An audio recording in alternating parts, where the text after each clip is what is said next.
When you look at the crowds today, you have maybe 5,000–6,000 people here. On the streets yesterday, 1 million people, 1 million Iranians in the street for the Ayatollah Khomeini. Does that not give you concern? Does that not make you afraid?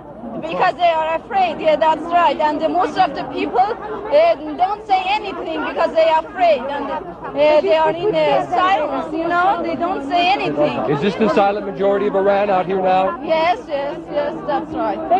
Do you want the Shah to return? Yes, Shah, return to the country. What about you, Shah?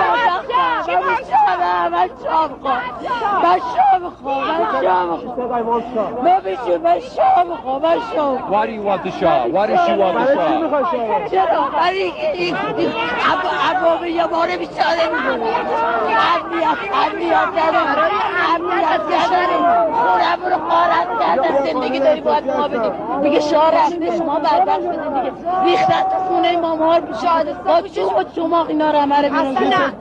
ما شاه میخوایم ما بیچاره این شادی کشتنش حلاله کجای قرآن گفته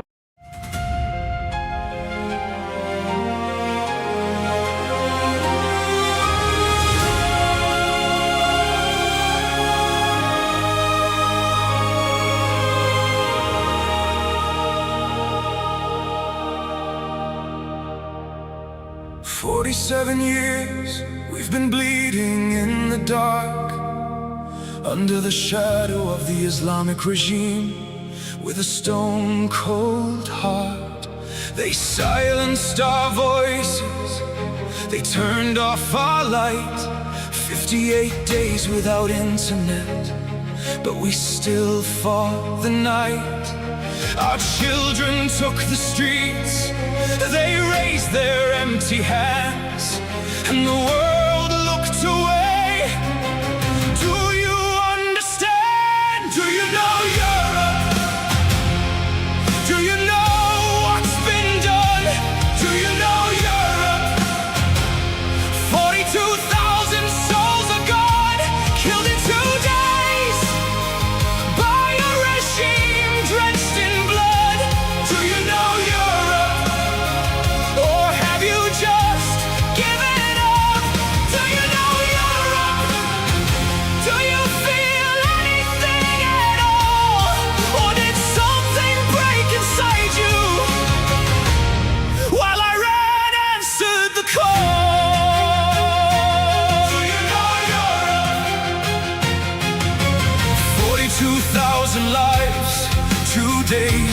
that's all it took. Mothers and fathers and sons, did you even look? We stand with Crown Prince Reza Pahlavi, our hope and voice. Millions behind him marching, he is our only choice. He only fights for freedom, democracy and human rights. But you mock him in your chambers while he fights for our lives, to pull us out of this darkness, this century-long night, while you sign deals with our killers and call it diplomatic right. Do you know Europe? Do you know what's been done? Do you know Europe? They hang 60-40 souls one by one, hanged within 4 months by a regime drenched in blood. Do you know Europe? Or have you just given up? Do you know Europe? Do you feel anything at all? Or did something break inside you while I ran answered the call?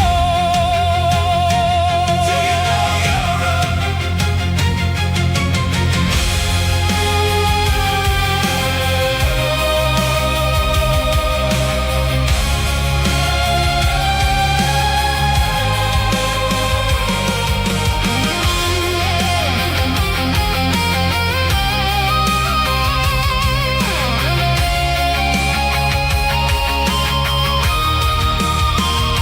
What happened to you, Europe? What made you so cold? What turned your heart to stone while our story went untold? Is oil worth more than blood? Is silence worth the shame? Because while you negotiate with murderers, we are dying, calling your name. Do you know Europe? Do you know what's been done? Do you know Europe? 42,000 souls are gone, killed in 2 days by a regime drenched in blood. Do you know Europe? Or have you just given up? Do you know Europe? We are still here, we are still strong. Do you know Europe? How much longer? How much longer? How long? Do you know Europe?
To all of our friends around the world, under the yoke of the Islamic Republic, Iran is identified in your minds with terrorism, extremism, and poverty. The real Iran is a different Iran, a beautiful, peace-loving, and flourishing Iran. It is the Iran that existed before the Islamic Republic, and it is the Iran that will rise again from its ashes the day the Islamic Republic falls. So let me be clear about how a free Iran will act towards its neighbors and the world after the fall of this regime. In security and foreign policy, Iran's nuclear military program will end. Support for terrorist groups will cease immediately. A free Iran will work with regional and global partners to confront terrorism, organized crime, drug trafficking, and extremist Islamism. Iran will act as a friend and a stabilizing force in the region, and it will be a responsible partner in global security. In diplomacy, relations with the United States will be normalized, and our friendship with America and her people will be restored. The State of Israel will be recognized immediately. We will pursue the expansion of the Abraham Accords into the Cyrus Accords, bringing together a free Iran, Israel, and the Arab world. A new chapter will begin, grounded in mutual recognition, sovereignty, and national interest. In energy, Iran holds some of the largest oil and gas reserves in the world. A free Iran will become a reliable energy supplier to the free world. Policymaking will be transparent. Iran's actions will be responsible. Prices will be predictable. In transparency and governance, Iran will adopt and enforce international standards. Money laundering will be confronted. Organized corruption will be dismantled. Public institutions will answer to the people. In the economy, Iran is one of the world's last great untapped markets. Our population is educated, modern, with a diaspora that connects it to the four corners of the world. A democratic Iran will open its economy to trade, investment, and innovation, and Iran will seek to invest in the world.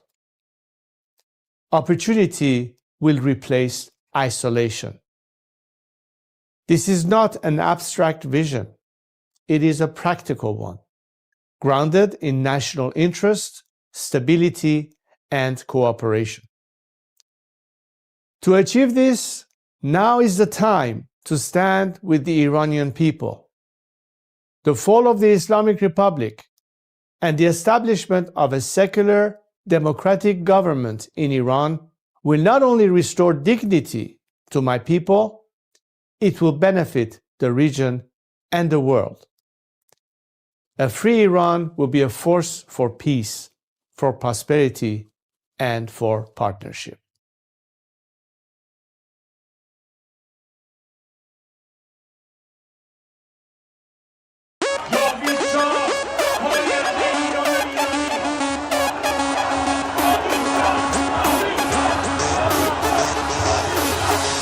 وقتی واسه غم نی گرچه قصه هامون کم نیست همه خسته این قبولم ما فرصتی واسه ماتم نیست روشن میشه فردا خورشید سرزمین ما سرم باز و سینه سپر بلند میگم جاوید شاه وقتی واسه غم نی گرچه قصه هامون کم نیست همه خسته این قبولم ما فرصتی واسه ماتم نیست روشن میشه فردا خورشید سرزمین ما سرم باز و سینه سپر بلند میگم جاوید شاه روبروم یه واژه یه هدف به نام انتقامه پشت سرم دعای مادر و تو دستم تفنگ بابامه رو زبونم اسم شاه بگین عشق بی انتهاست هر جا اسم ایران اومد اونجا صدای بچه رضاست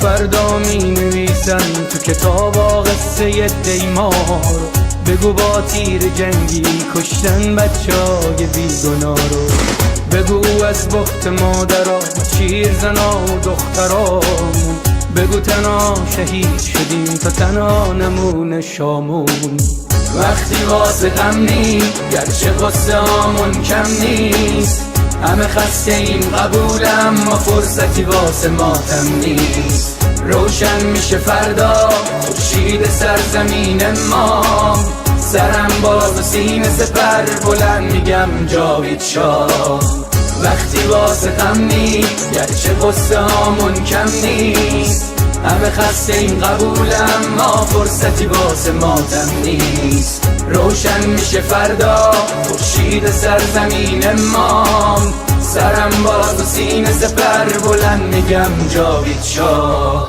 وقتی واسه غم نی گرچه قصه هامون کم نیست همه خسته این قبولم ما فرصتی واسه ماتم نیست روشن میشه فردا خورشید سرزمین ما سرم باز و سینه سپر بلند میگم جاوید شاه سلام من به تو یار قدیمی منم همون هوادار قدیم سید سلام چطوری مردک کلی کتلت شدین دایی بدون مدرک سلام بسیجی قهرمان رفتی پیش توسی با پنیر و یه نون سنگک سلام به محفل قرآنیتون سلام به مدیرای بحرانیتون سلام به حاجی اکبر و طوله هاش و خارج و رفقای ارگانیتون سلام به دزدای پول ملت که تش میفتین توی تور ملت سلام به همه شما کرکسایی که دارین نونتون رو میزنین تو خون ملت ساکتش زیر دست و پاک و تک بخورین حالا هی به یه بادکنک بدوین سلام آخر تو زندان باشه وقتی قرار به این آب خنک بخورین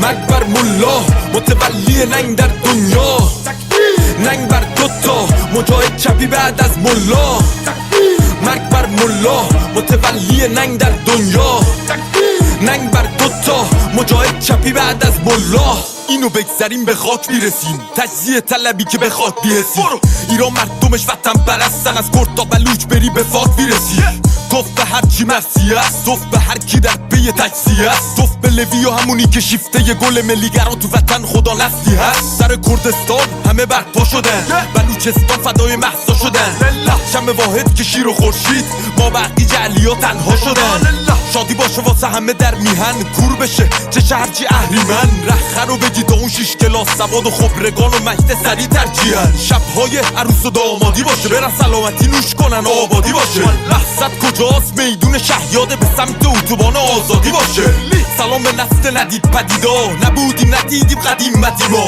شاه بود تو شادی کل میزدین حالا شاه بر میگرده پیک میزنین مرگ بر ملا متولی ننگ در دنیا ننگ بر دوتا مجاهد چپی بعد از ملا مرگ بر ملا متولی ننگ در دنیا ننگ بر دوتا مجاهد چپی بعد از ملا مرگ بر ملا متولی ننگ در دنیا ننگ بر دوتا مجاهد چپی بعد از ملا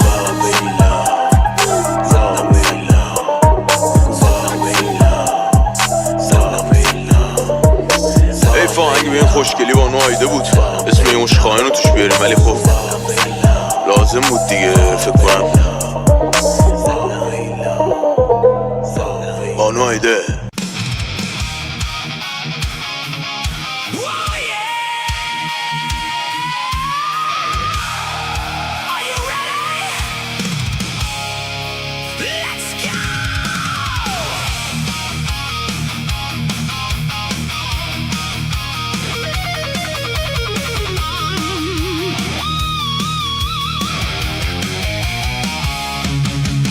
Ready!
Let's go.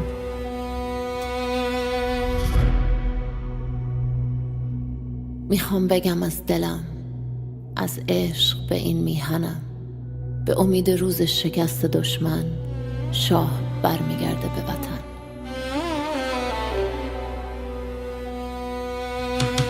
برگشتن پهلوی، وحشت هر اجنبی، بلند بگو همشهری شاه رضا پهلوی. نظام رسیده پرتگاه، بلند بگو جاوید شاه. برگشت شاه به میهن، دوای درد وطن. این آخرین نبرده، پهلوی برمیگرده. داره میاد پهلوی، زجه بزن سید علی، راه نجات وطن. پهلوی هموطن، ایران میشه گلستان. شاه که بیاد به ایران، ایران که شاه نداره، حساب کتاب نداره. آخون باید گم بشه، توپ تانک فشفشه. گم شو بیرون اجنبی، داره میاد پهلوی. فریاد بزن جاوید شاه، شعار هر وطن خواه.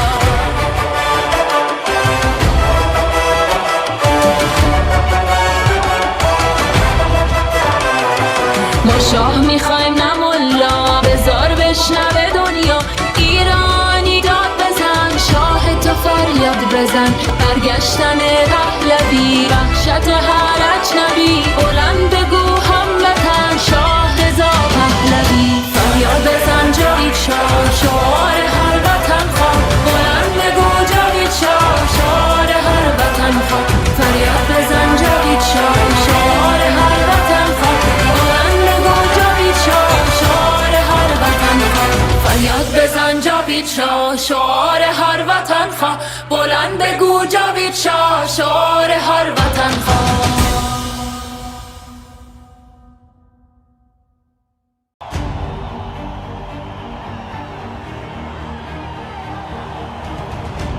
Look at us here today. We see so many flags representing so many nations. We know we are not alone, and we thank you for being with us. For all people around the world who stand today in unity with the Iranian people, this is not just because it's good for us, and you do it out of compassion and care for our rights to liberty and justice and equality and human rights. But understand that it is in your best interest too, to have, unlike this regime that has been propagating terror and radicalism, we the people of Iran are peacemakers and not warmongers. We like to be friends, especially with the free world.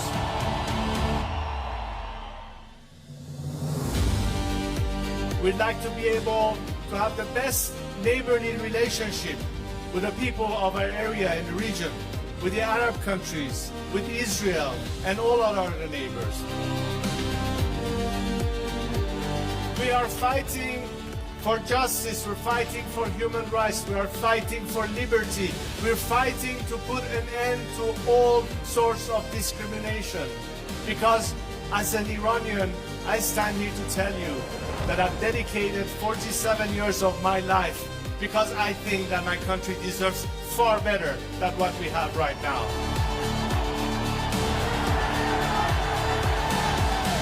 To now understand that their best remedy is to support the people of Iran, because ultimately a free Iran will be your best partner, not just to bring stability and peace, but it will be in your best economic interest and opportunities.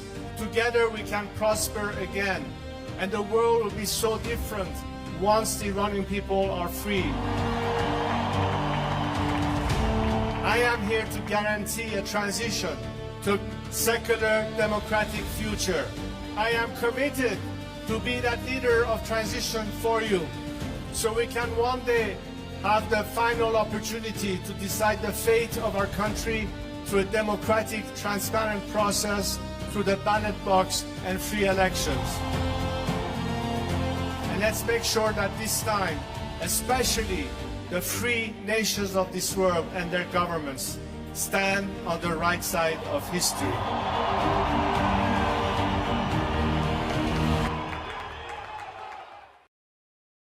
Well, Durud, patriots. Good morning, good afternoon, good evening, wherever you are. Welcome to day 162 of Iran Revolution Live with your wonderful and amazing host, Mr. Armin Navabi. And your wonderful and amazing host, GOLDIE GHAMARI. Thank you so much. Armin, how are you doing today? Oh my God, good. I made this short video that you told me. Oh, you did? So Let's yes, see. I did. Can you share it with us? Yes. When did you post it? A couple of. It took me a while to edit, so I need to get better at it, faster at it. But let me actually share. Okay, why is my screen showing? All right, I'll show you. And this is my first attempt at getting a good edited. So this is just like it's probably not as good as it should be. All right, so here, should I play it? Yeah, go for it. Okay. The Iranian people are ready, not to negotiate, not even to protest. The Iranian people are ready to fight.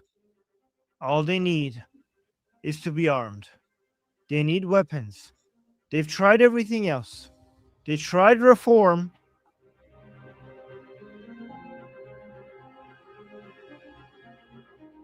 They tried toppling the regime in the millions.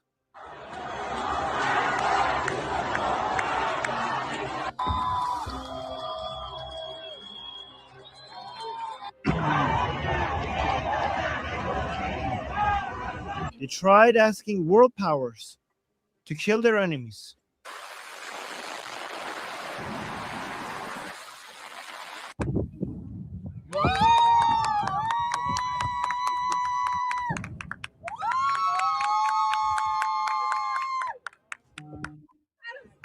And now they're ready for the next step, to take matters into their own hands.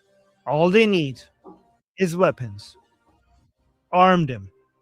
And I know this.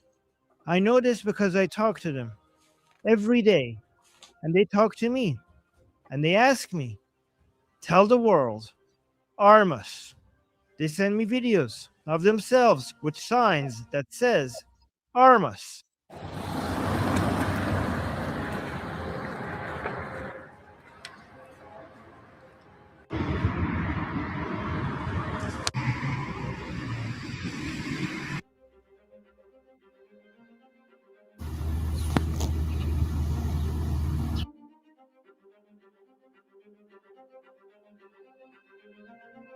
They told me, Armin, send these videos to the world.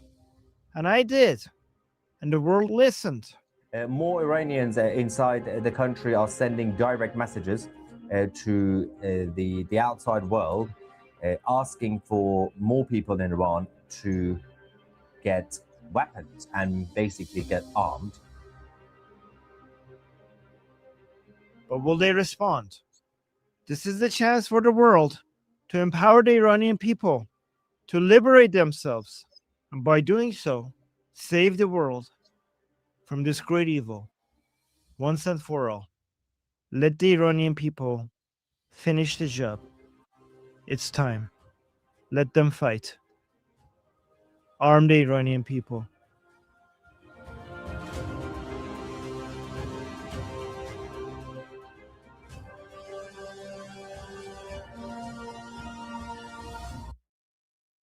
Wow. Hey.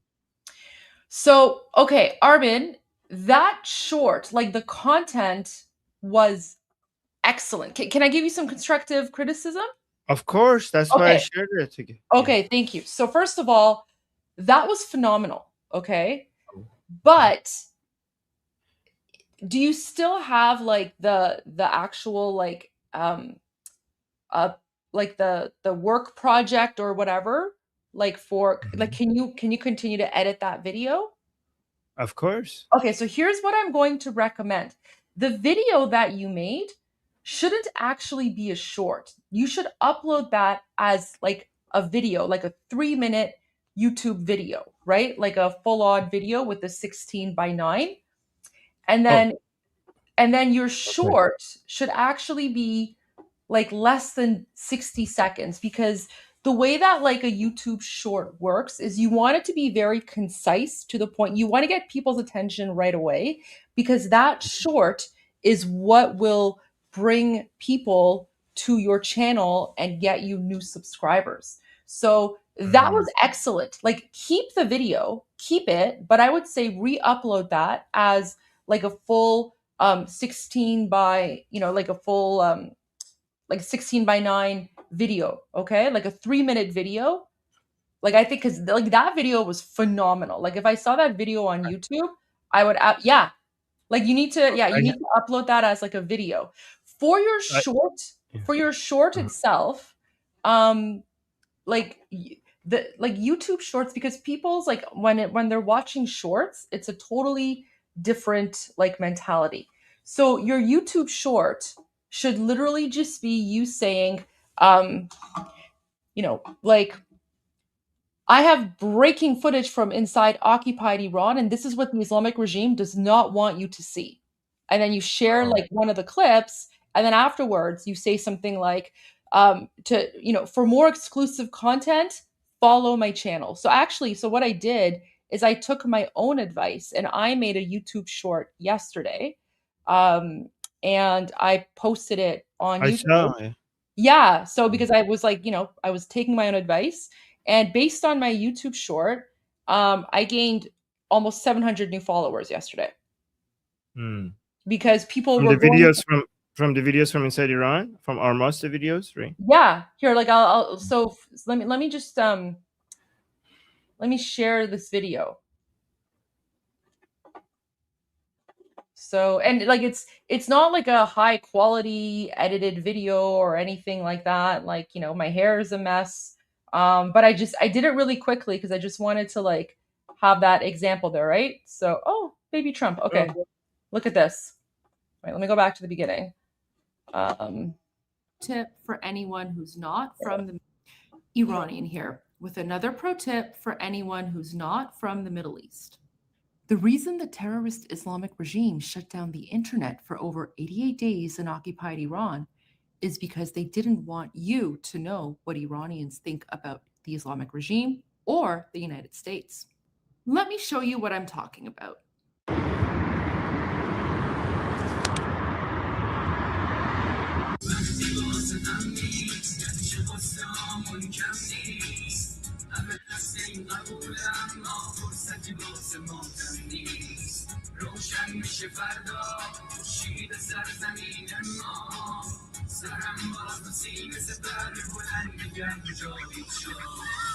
If you want more exclusive, never before seen footage coming out of occupied Iran, make sure to follow me.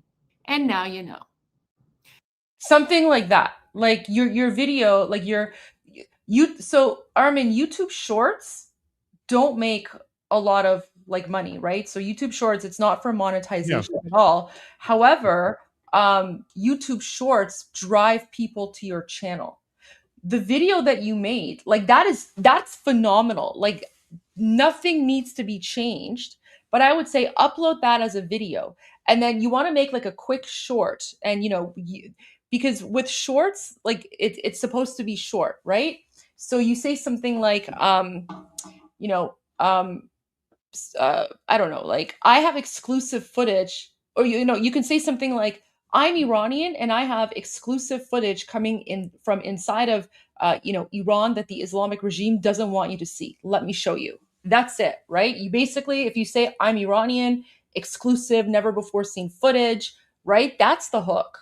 And then you share like the short video, and then at the end of it, you say, for more exclusive footage, follow my channel, or something like that. That's it. Okay. Can I just write that down? Can you give me? Well, I mean, it's also in the live stream. It's saved, so you can go back and like listen to this part after as well. But yeah, like your YouTube shorts should be really short.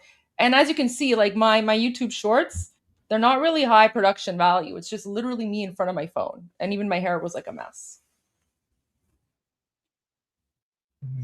Okay, let me write that down. I'm gonna forget if I do. Yeah. But that video was excellent. Like, Armin, that video, like, you need to upload that as a video and like pin that to the top of your channel or something. Okay. Because that was very, very well done. Like, that was phenomenal. Thank you. I mean, I have a landscape version of that already ready to go. There you go. Yeah, so upload the landscape version for sure. Like, I guarantee you upload the landscape version, and then, you know, make sure that like the title and like the description and whatever is like, you know, viral, SEO, YouTube friendly. And yeah, that way you can definitely get the message out more.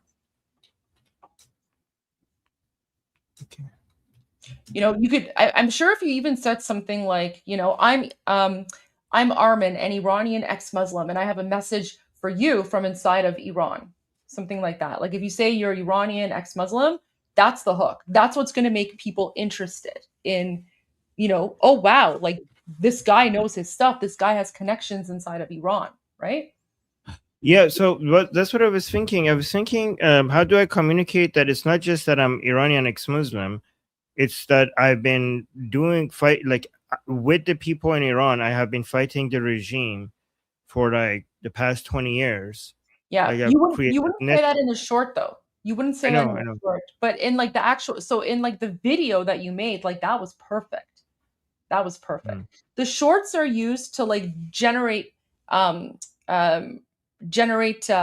you know, traffic, right? Because when people see a short and they're interested, they're like, oh wow, who is this person? Then they click on the link, and then, you know, that's how they come.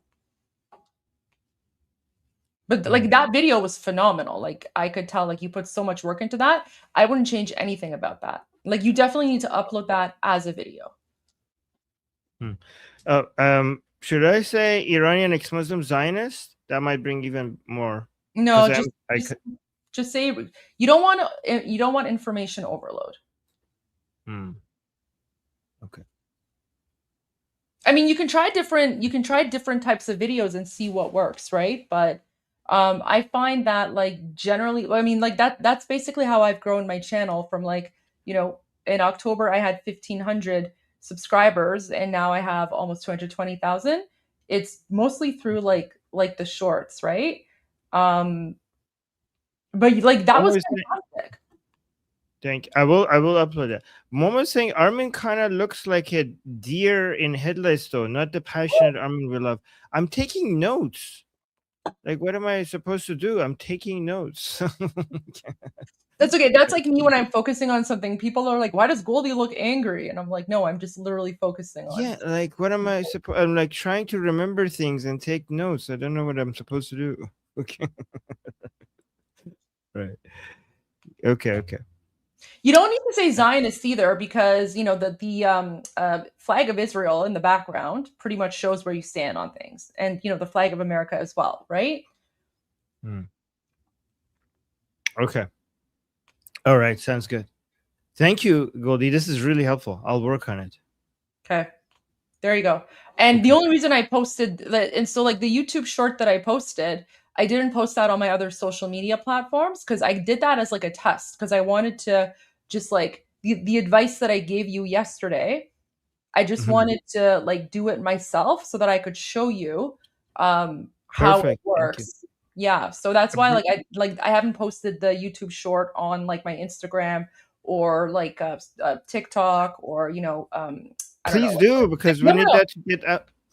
Well, I mean, I can do another one later, but that was basically just like I just did it really quick as like a test, and that video literally took me like 10 minutes to do. And I just did it because I wanted to kind of show you, you know, how powerful these YouTube shorts can really be. Yeah. But no, you're doing fantastic, and like your channel is going to grow because you have such good info, and it's going to get out there. And Armin, I was blown away by that video. Like, that video is phenomenal. Like, you need to post that, like the actual 16:9 version. Post that video on like YouTube. Oh, thank you. X. Yeah, X. And then, you know, like on Instagram, I would say, you know, probably post the longer version, like the tall version that you made. Yeah, for Instagram, the tall version is probably better. I'm afraid for Instagram because I'm talking about people's Instagram is sensitive, and I was wondering if I talk about people getting armed, they're gonna be like, I don't know about that. I don't know. I'm scared of Instagram. Yeah. Oh no, that was fantastic. That was Well, really thank good. you, Goldie. I appreciate you saying that. Thank you. I'll keep doing. I'll keep I'll keep trying to get better at this based on your advice. I mean, you don't have to take my advice. It's just I'm just sharing what works for me. So it's the best advice, though. So yeah, great tips. Really good tips. People keep telling me in the chat, Armin, you need to listen to Goldie. That's what I'm doing, guys. Like I know she's the expert. That's what I'm doing. You can see me doing that right now. But, you know, that's the funny thing. I'm not even an expert. Like I'm still trying to figure out the whole YouTube thing. But well, you're a natural at it. You're a natural. Oh my gosh. Okay, so by the way, I forgot to ask, how are you? What's up with you? I'm doing great. I did another interview literally an hour ago. It was like a last minute interview request from Newsmax. So I was yeah, I mean I have the video footage. I don't have like the official thing, but I can pull it up and I can talk about I can share the part that I did until we wait for the official footage. Sure, yeah. Yes. And actually, one of the people on the panel was that guy from TBN Israel or something. Ooh. Some people in the chat know him because some people like were asking me to like share one of his videos about like Hezbollah or something, or like the Islamic regime. But no, it was great. It was actually really, really good. Oh, so let's see it. Yeah, okay, let me pull it up there. Let's find it. Here we go. Guys, how lucky I am to have a mentor like Goldie. Oh gosh. Help me out with Oh, you're embarrassing me now. Half century. No, it's okay. Personal mentor.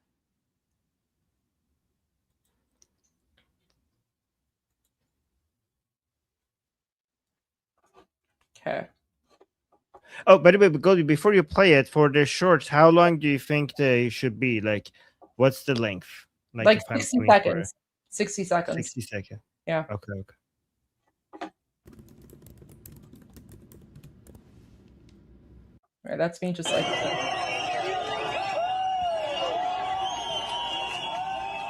Protests now breaking out across Iran after the crown prince issued a renewed call for the Iranian people to reject the brutal regime. Meantime, the regime wants cash for peace. This as the president calls Iran crazy. Isn't that an older video? And that he is doing the world. Yeah.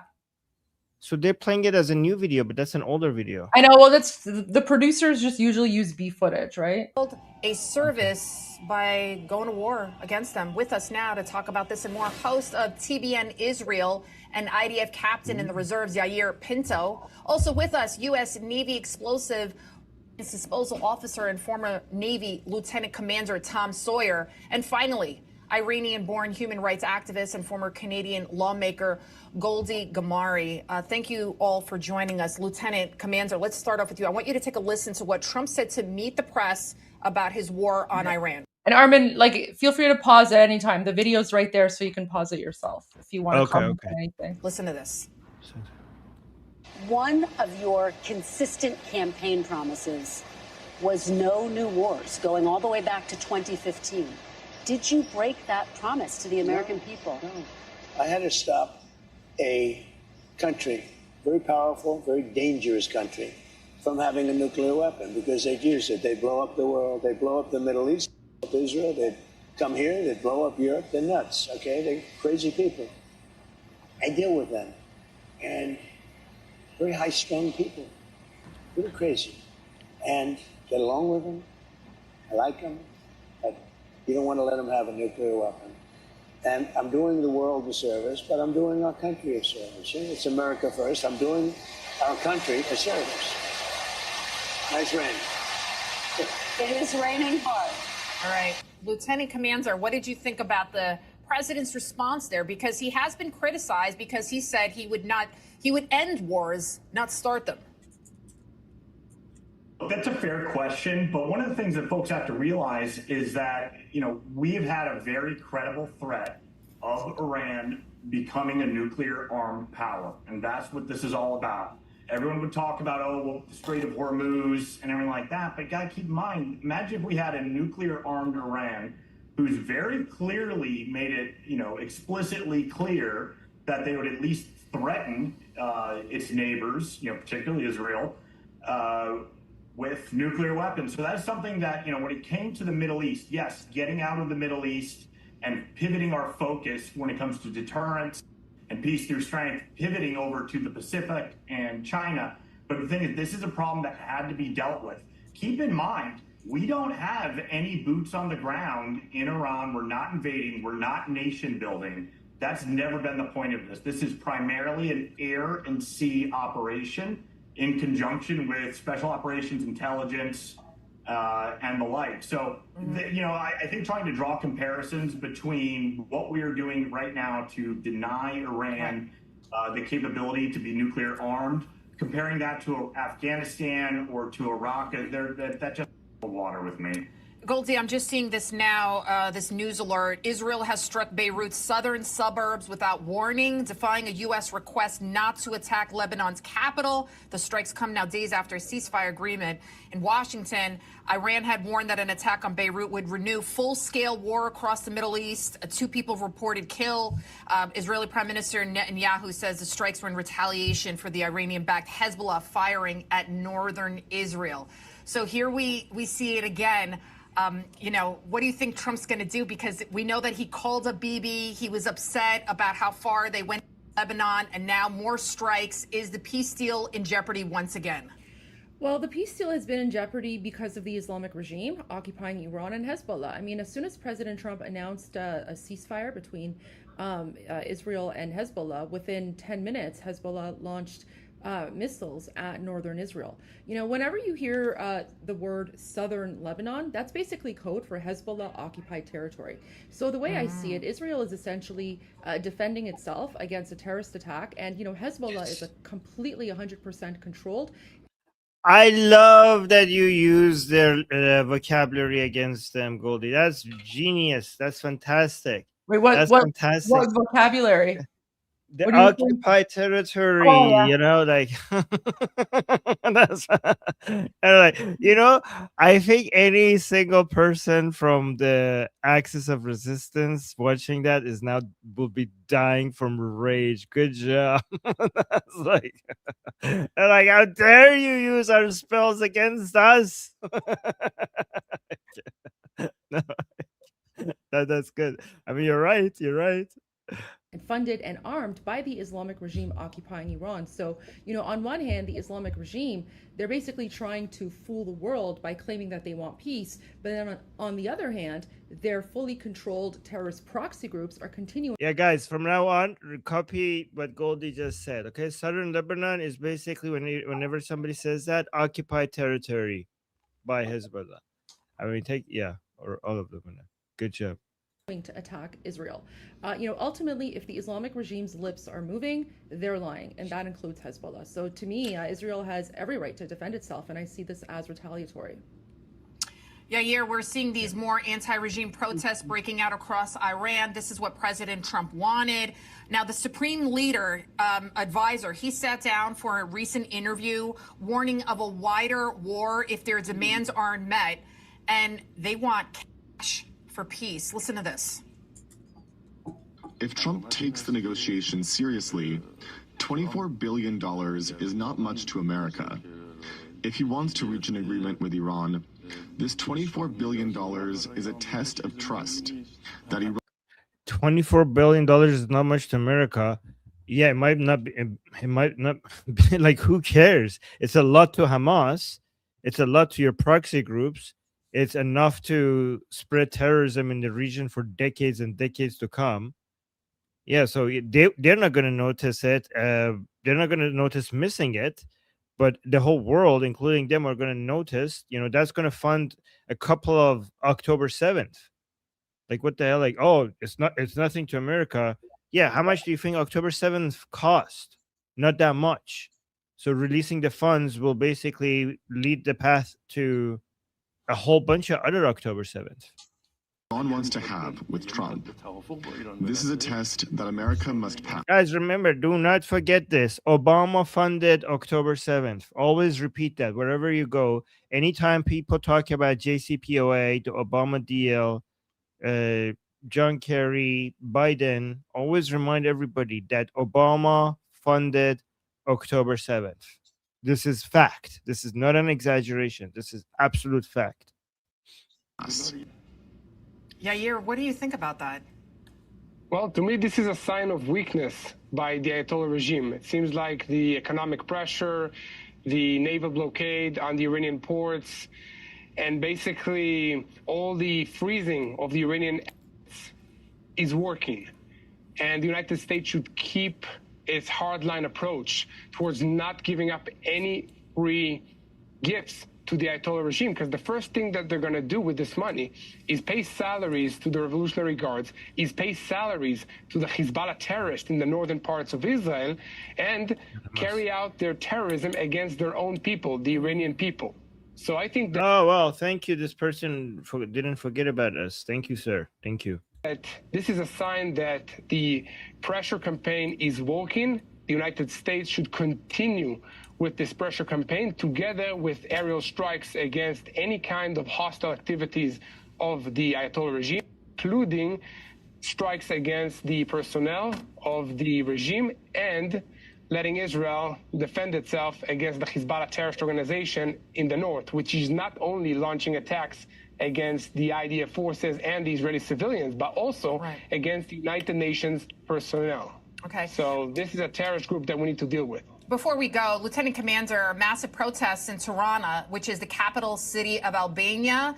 People out there, thousands are going out there every single day. They're chanting, Albania is not for sale. This is in regards to Trump's son-in-law, Jared Kushner's $1.6 billion project on an undeveloped of Albanian coastline, which is a wetland home to flamingos, seals, and sea turtles, hence the flamingos you see them holding up. Now, many of the protesters claiming that Israel is behind this and that they want to transform this into another Gaza. What do you think about this protest? Now, the Albanian prime minister is supportive of the development, but there seems to be kind of anti-Semitic undertones to this as well. It's so weird that Azerbaijan, that is a Shia majority country, is a huge ally of Israel, and Albania, like, okay, why is Albania like anti-Semitic like that? Well, look, there might be some of that going on, but the thing you got to keep in mind is that Albania is a very poor country, and I think from Albania has been secularizing for a while now, so you should just follow the lead from Azerbaijan. Based just off of history, I think it's fair to say that these are very corrupt countries. I noticed some very well-made signs there. A lot of people got there pretty quickly. I think this might be really just a move just to try an attempt to give that press to the president. That was pretty much it. I don't think anything else after that. That was it? Okay. Yeah, then they just kind of say thank you. Sorry. Oh. They didn't ask me. She didn't ask me about the protests. I thought I was going to speak about the protests in Iran. Instead, she asked me about Hezbollah and Israel. I mean, I was happy to answer that because I'm always happy to talk about Israel and Israel's right to defend itself. But I thought she was going to ask me about the protests, but that's okay. That's so. Oh, yeah, they should have asked you about that. Goldie. So I got a few more videos from inside Iran saying armas. Yeah, let's share it. Go ahead. Yeah. Okay. So, and I have also some more that I haven't yet posted, but they're coming in. So here's another one. Wait, no, this is another one. I'll show you there's three more. So this is interesting because he wrote please army us instead of arm us, and I was like, perfect. Like, it's actually better that there is a grammatical mistake there because it makes it more authentic. Like, I didn't ask him to resend it. They're like, nope, the mistake, keep the mistake in there, right? So it says, please army us, meaning that please arm us.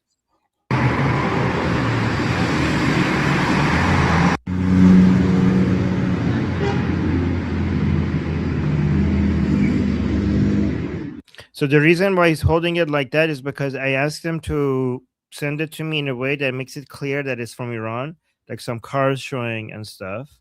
This person also sent me this sign. Armas in Iran. Very short, very sweet, to the point. And then we have this one.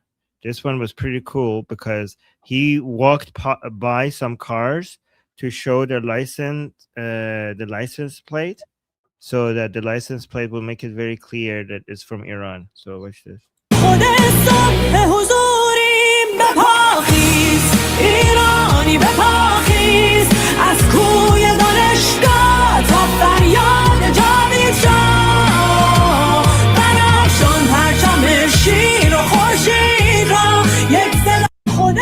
So if you actually go here, like, you can see the license plates here.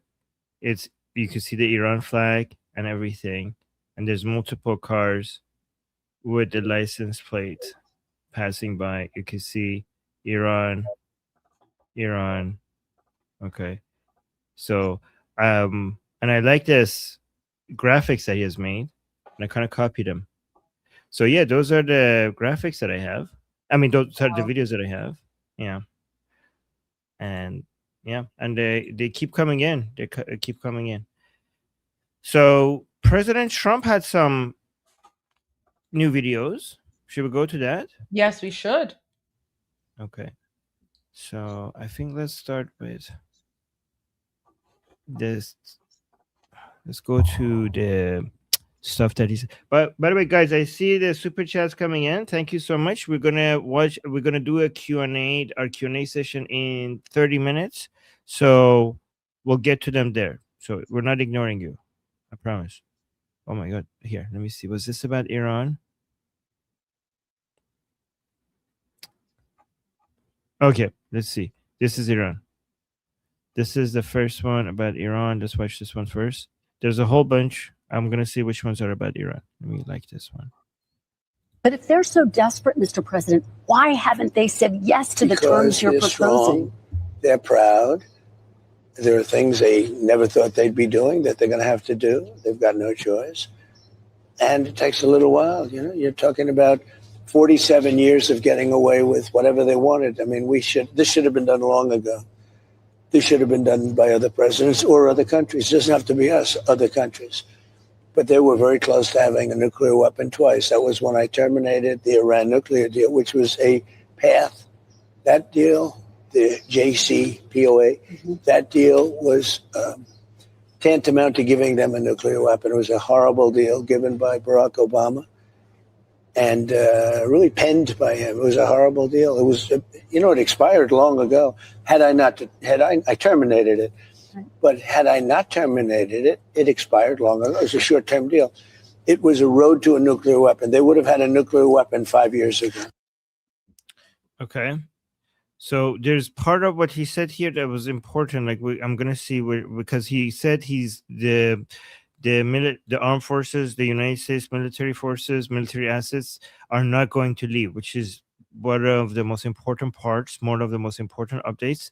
That's, guys, there's reasons to believe that as long as the American military is there and the U.S. blockade continues and there's no deal, the Islamic Republic, according to the previous Mossad head of Mossad, is that the Islamic Republic will fall within 7 months. So I'm not saying it's 100% true or not, but that's why we keep looking at whether the Americans are going to maintain the blockade or not. So that's why we keep listening to President Trump's statements to see. This is about job numbers. He'll watch you closely. Okay, nope. Not this one. You know, this is not Iran related. This is not Iran related. What are the Iran related ones? Who is your favorite? Oh my god. The Lincoln Memorial. Nope. I'm sure he talked about. Okay. None of them. I have the segments about Iran International, the parts about Iran. Okay, here's another Iran segment. I'm sure on the plane he talked about Iran as well, so I don't know why they didn't cut those parts out. They've been largely decapitated, and I call it a military exercise because people would rather have it called that. It's not a big war for us. It's not. We're the most powerful military in the world. I built it, frankly. I built it in my first 4 years, and I'm using it a little bit in my second 4 years. Their Navy is gone. Their Air Force is gone. Their anti-aircraft is gone. They might have built it up a little bit over the last 4 weeks during this little ceasefire that we did at the request of some very good people, very, very fine people from, actually from numerous places. As you know, there are a lot of people involved, but from Pakistan in particular, the Field Marshal and the Prime Minister. And we're very close to having a deal, and if we don't have a deal, we'll do it one way or the other. Either way, we win. They've been largely decapitated, and I call it a... Let me see if I have the segments that he's talking about. Not leaving Iran. I'll get to it after this. After I'll see if there's any other videos here about Iran. This one is Iran related as well. Let's listen to this one. Do you know where he is? Do you know how he is doing physically? I don't want to say whether or not... So they're asking about Mujtaba. Do you know where he is? Do you know how he is doing physically? I don't want to say whether or not I know where he is, but there's a good probability that I do. Is he inside Iran? I'd rather not say. Ooh, that's a big statement. So Goldie, President Trump says he knows where Mujtaba is. So that means that if at any point Mujtaba needs to die, he will die.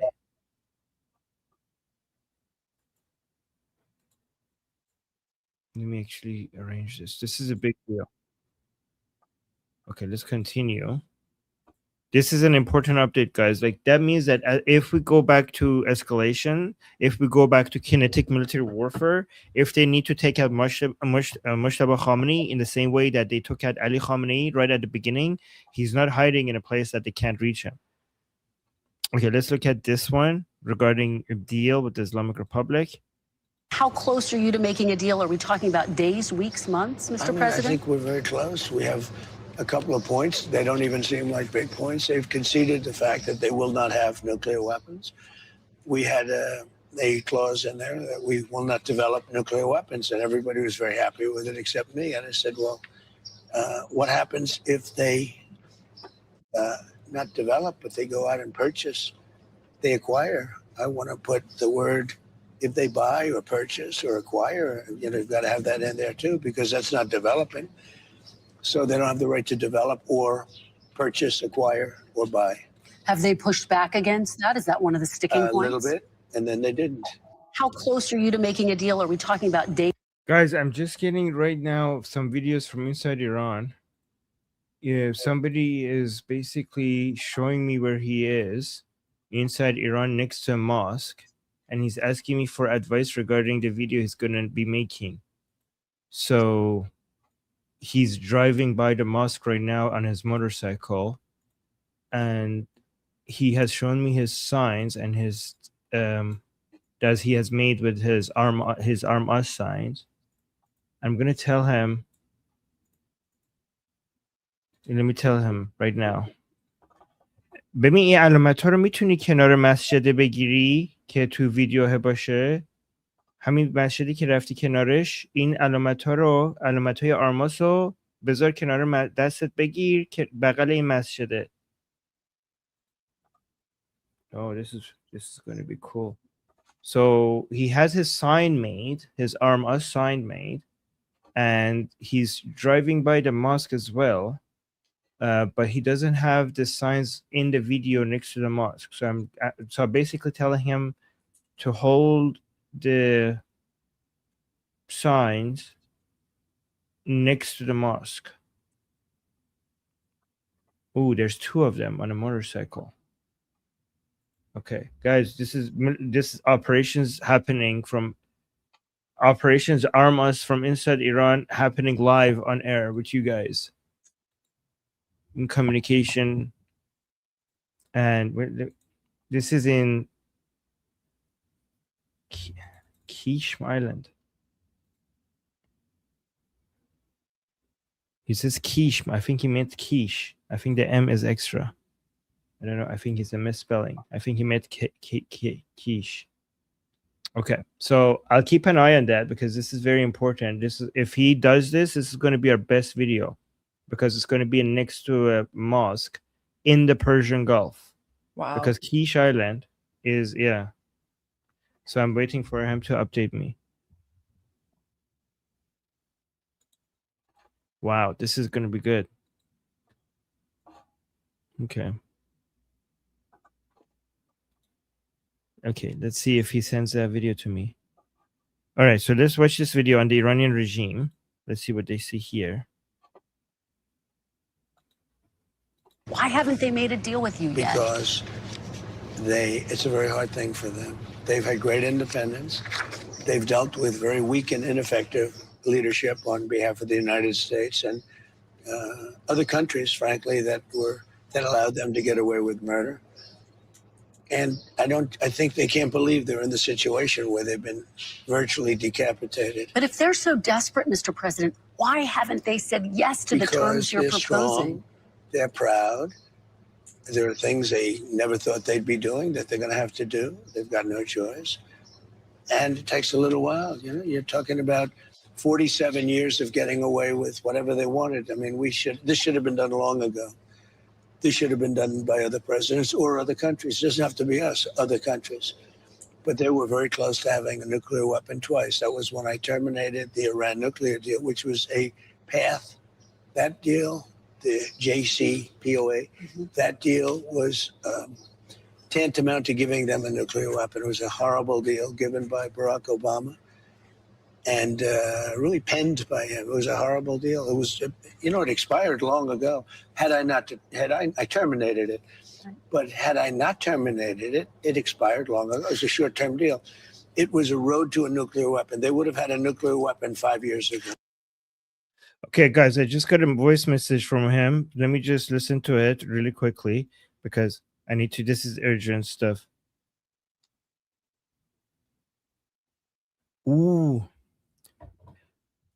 ببین این واقعا بهترین ویدیویی میشه که تا حالا درباره موضوع گرفته شده. واقعا دمت گرم. دمت گرم. توی خلیج فارس هم هست، کنار مسجد هم هست. عالی هستی. فقط مراقب باش چون من عکس تو توی آینه موتورسیکلت دیدم. مراقب امنیتت باش که دیده نشی. Okay, so guys, he's telling me right now that he's going to spray. Well, I'm not going to say anymore. Okay. Let's wait for this.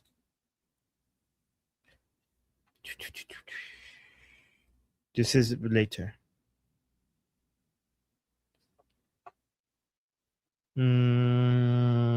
All right, let's watch this one. This is important. Do you know where all of Iran's nuclear material is? Yes. Yes.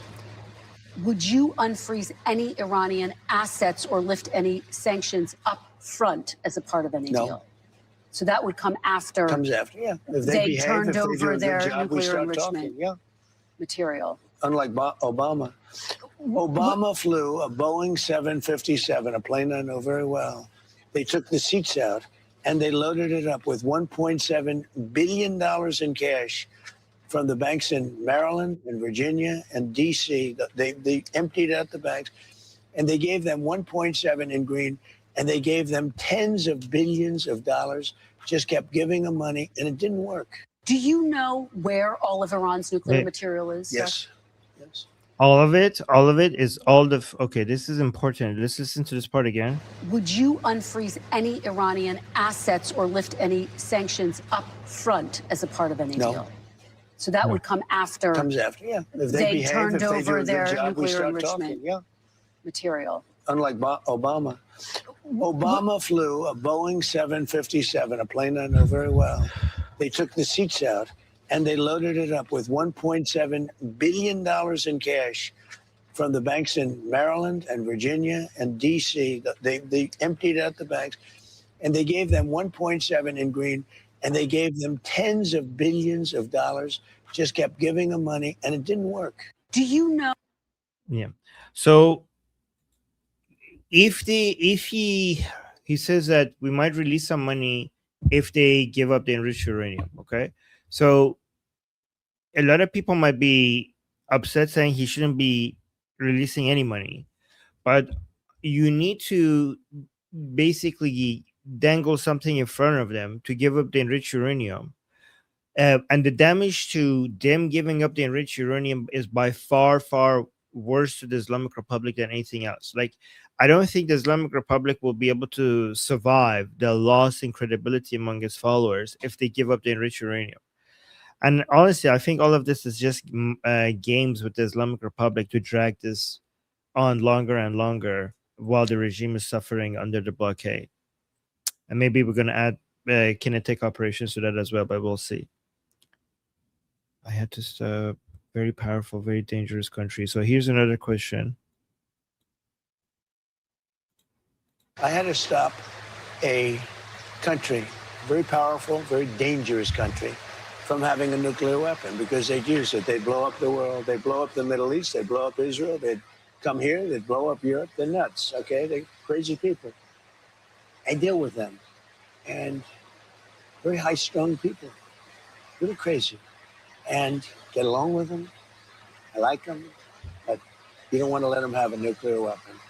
And I'm doing the world a service, but I'm doing our country a service. It's America first. I'm doing our country a service. I had to stop. Yeah. And by, you're doing America a service, but the whole world is benefiting from it as a result. The whole world owes United States and Israel for not letting this death cult get access to a nuclear weapon. Let me hear this update that I'm getting. Just 1 second, guys. I need to.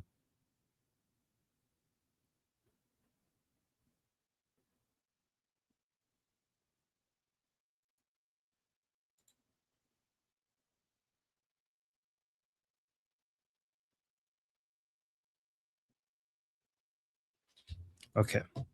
Sorry, guys. I'm dealing with some stuff. Let's listen to this as well.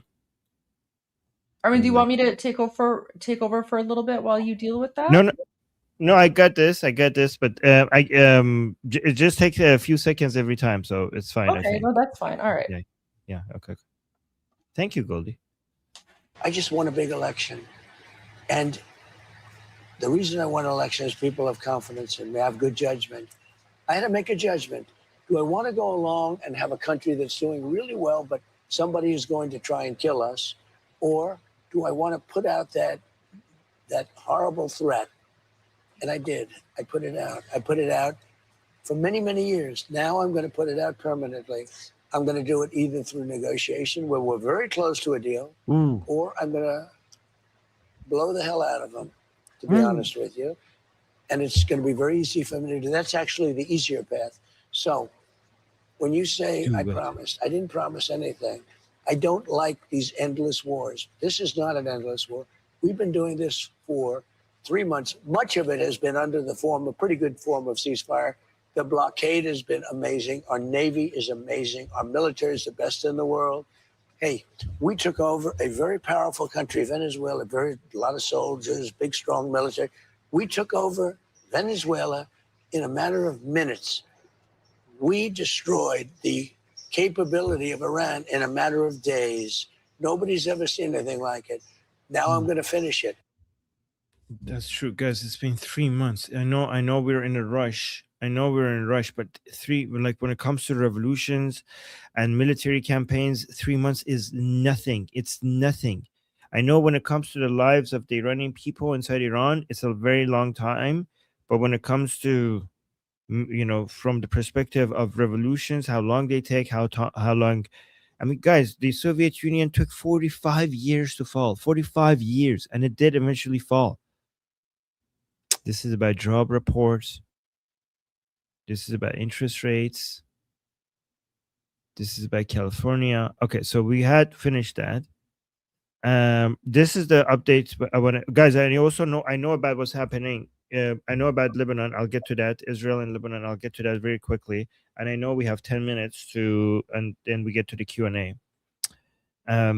Okay, so here, U.S. President Donald Trump said he did not plan to withdraw U.S. troops from the region, telling NBC News that I think we'll keep them there until such time as we have a completion. So this is good. This is what we want to hear, right? As long as I know a lot of you want kinetic military operations, but honestly, as long as we have this, we're on the right direction. Like things are moving in the right direction as long as we have this, right? And then saying it cost us, President Trump says it cost us very little to keep them there. Yeah, because if they're not there, they will have to be somewhere else. So why not there? I mean, China has proven to be a paper tiger with their military, recently getting rid of more than 100 of their top generals and military officials for corruption. So they don't seem to be much of a threat for a while. So U.S. military assets are freed up to just, instead of parking them in the Pacific, park them over here, right? Like the cost would be the same anyways, right? And then say it costs very little to keep them there. He said in an interview with NBC News, Meet the Press, referring to the U.S. military presence in the region. Trump also said Iran's military had been badly weakened, adding Tehran retained only 21% or 22% of its pre-war missile stockpile. He continued by saying, look, we have totally destroyed their military. He said they have some missiles left, they have some drones left. He declined to say whether he knew the location of Supreme Leader Mojtaba Khamenei, but added that there was a good probability that he did, which it basically means that he does know. And then continues by saying, I don't want to say whether or not I know where he is, Trump said, but there's a good probability that I do. That means I do. I mean, so for us, it's a high probability that he knows. For him, he knows either he doesn't, or he either does or he doesn't. And given that he knows he does or he doesn't, when he says there's a high probability, that means that then he does. Oh, Petipto is here. Petipto. Oh, hi, Petipto Durud. Durud, guys. Petipto. How are you? I'm fine. Glad to be with you again. Oh, we're so happy you're here. So do I. I'm honored. Oh, چه خبر؟ همون همیشگی تلاش میکنیم برای اینکه ایران رو زودتر آزاد کنیم. رژیم هنوز سقوط نکرده، ما منتظریم. Soon. Soon. That's what we're all waiting for. Soon. How are you doing? Are you okay? You're safe? You're good? Just fine. Looking forward to join you as always. Okay. Wow. We're really, really honored to have you here with us, Petipto. Honor is mine. Okay. All right. So, Petipto, let us know if you have any updates, or do you want me to continue with the updates? No, You just continue. I enjoy your company. Continue, just. Okay. Oh, wow, that's so sweet. So, guys, Hezbollah and the Islamic Republic are basically really angry with Israel because Israel just went full ahead with bombing Beirut, I think. Let me make sure my friends mentioned this. Yes, Israel attacked Beirut. So basically the ceasefire with Hezbollah seems like all up in the air, which is good for us because it means that the likelihood of getting a deal went from 0 to, I don't know, negative. Because like this is a huge red line for the Islamic Republic. But guys, Israelis, be careful because northern Israel, like the Islamic Republic has promised to punish Israel in northern Israel right now. This is the Islamic Republic now seems to want to get directly involved. Keep an eye on what's happening between Israel, Hezbollah, and the Islamic Republic in southern Lebanon and northern Israel, because that could be the spark that will get us back into full-on boom booms. So let's see what Ghalibaf is saying about that. Ghalibaf is saying U.S. bases and Israel assets in the region have become legitimate targets. Okay, as if you didn't consider them legitimate targets before. Iran's parliament speaker Mohammad Bagher Ghalibaf said in a post on X on Sunday, they neither abide by the ceasefire nor believe in dialogue. What the hell are you talking about? After the ceasefire, it was Hezbollah that's continued attacking mainland Israel. Israel is just responding. I mean, obviously, these people always constantly lie. Anyways, I don't want to read the rest of what he's saying. He's basically warning Israel, saying that we're gonna basically come with boom booms, which is okay, you know. But guys in Israel, please be careful. You know, you might be getting some rockets from, I don't know, from Hezbollah or maybe also from the Islamic Republic. I mean, these people have a lot of empty threats, but this one is really big for the Islamic Republic. If they don't show that they're defending Hezbollah, they're going to lose legitimacy among their own followers. So they have to respond. Another good news from Secretary of War Pete Hegseth said U.S.-Iran ceasefire remained in place, and saying, of course, it's a ceasefire, Hegseth told reporters before departing France, where he had attended a World War II memorial ceremony. He added that President Donald Trump was very clear things can happen intermittently during a ceasefire, but remained focused on negotiations. We're negotiating actively, Hegseth said. Things are happening. Shipping is moving through. Iran shouldn't be shooting at it, and when they do, we take care of that, as you would expect. But ultimately, we think a great deal is likely coming soon, he added. By the way, guys, they have been saying this for a very long time, and there has been no deal. And again, remember, if there is a deal, for a deal to be good for the United States, it needs to be a surrender deal for the Islamic Republic. But it also might be just mind games by the United States and the Islamic Republic, so that they could have military operations at the time that fits US's schedule. This might be that. Okay, guys, I see the super chats. We're going to get to them soon. Just bear with me. I already read this one. Trump has no plans to withdraw U.S. troops from the Middle East, which is good. And then we already saw this one. We already listened to this. Trump says Iran's assets will not be unfrozen immediately. That's a good one. Oh, here's a crazy one. Here's a crazy one. Look at this. You guys remember this idiot, right? Now he's coming with this. Guys, this is not just an Ayatollah. This is a grand Ayatollah. Okay? That means that he's a major marja. He's a major marja for many Shia followers of Islam. And now he's coming out and basically saying that shedding the blood of U.S. President Donald Trump and Zionists is the wish of Imam Mahdi. So we already heard him. Yes.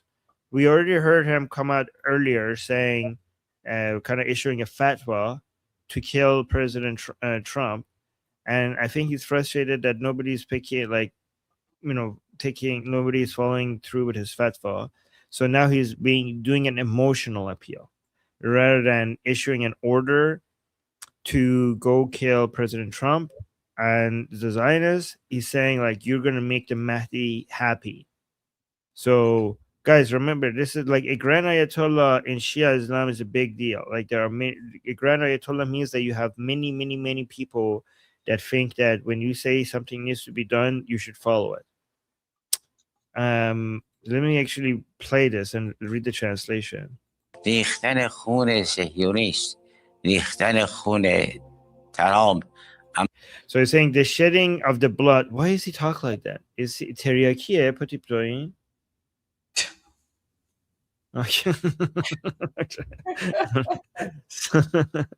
Okay.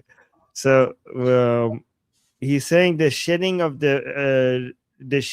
of Trump's blood and the shedding of Zionist blood. ترام امثال ذلك الان حرف امام زمان این است. The Imam of the time is saying با صهیونیست بجنگ خونش باده من. So the Imam of our time, which means Imam Mahdi, the اینا Imam of چرا our time. نمیمیرن؟ چرا اینقدر پیرن و نمیمیرن؟ این سوال منه. سوال من اینه که اینا Oh, چجوری اینقدر پیرن ولی هنوز زندن؟ یعنی oh بمیر my God. دیگه. Baby, again, just die. Okay. You know, Goldie, now that you mentioned that, Jannati is 100 years old. This guy, where is he? خاک تو سرش. Like بمیر this دیگه. guy. This Like they guy. won't even Ahmad Jan- die. Like they won't even die, and like you know, like they won't even die of natural causes. ازش راحت بشیم. Wait, let me see. Ahmad Jannati age. Yeah, I was right. Look at this. 99 years old. Like, why are you still alive? Like, I swear to God, like, the reason that they live so long is because they literally feed off of like the blood of young Iranian people. Like, these people are demons. I'm telling you. Goldie, I have another fact why these morons have long living periods, because the stress level of their lives are so low that they don't even stress off for anything, and you don't know them you don't know their lifestyle from closely, but even the low level akhuns or mullahs have daily routines for their skin routines or for and what else. So when this level of mullahs, when you asking about why their life is so long, they doing so much because they first of all afraid to death, and after that they wanted to live so long so that the wicked plan they see the wicked plan going out. Wow, I wouldn't be surprised by that. That's a very good explanation. Thank you, Patipso. You're right. Like they have no stress. همشون آخوند بوگندو شکم گندن دیگه. Literally, they don't stress a day in their lives. Let me see what he's saying. Let's continue. خدای من حرف امام زمان این است که با آمریکای ستمکار بجنگ خونش به عهده من. So he's saying the Mehdi of our time basically tells us that fight the American, the oppressors, the oppressive America, and the responsibility of its blood. Don't worry about it. It's upon me. But what, I don't know why does he think that he can speak on behalf of the Mahdi? Isn't that the only person that could speak on the behalf of the Mahdi, the supreme leader? Because he's the supreme leader is Naib Imam Zaman, basically the proxy of the Mahdi. So you're not the supreme leader. How do you know what the Mahdi wants? By the way, Pezeshkian just posted, President of the Islamic Republic. This to me suggests that they're worried about uprising. Look at this. Pezeshkian just posted on X saying, our colleagues in the government have always been vigilant to ensure that the mental peace of society is not threatened. And my emphasis is on preserving unity and tolerating differences. Guys, this is, you know what this means? That means that there is a lot of division. Again, every time they're like, hey guys, can we please not fight? That means there's a lot of infighting. And then he says, however, when IRIB and some media activists direct the edge of unfair criticism toward the government during wartime conditions, we will be compelled to give an appropriate response.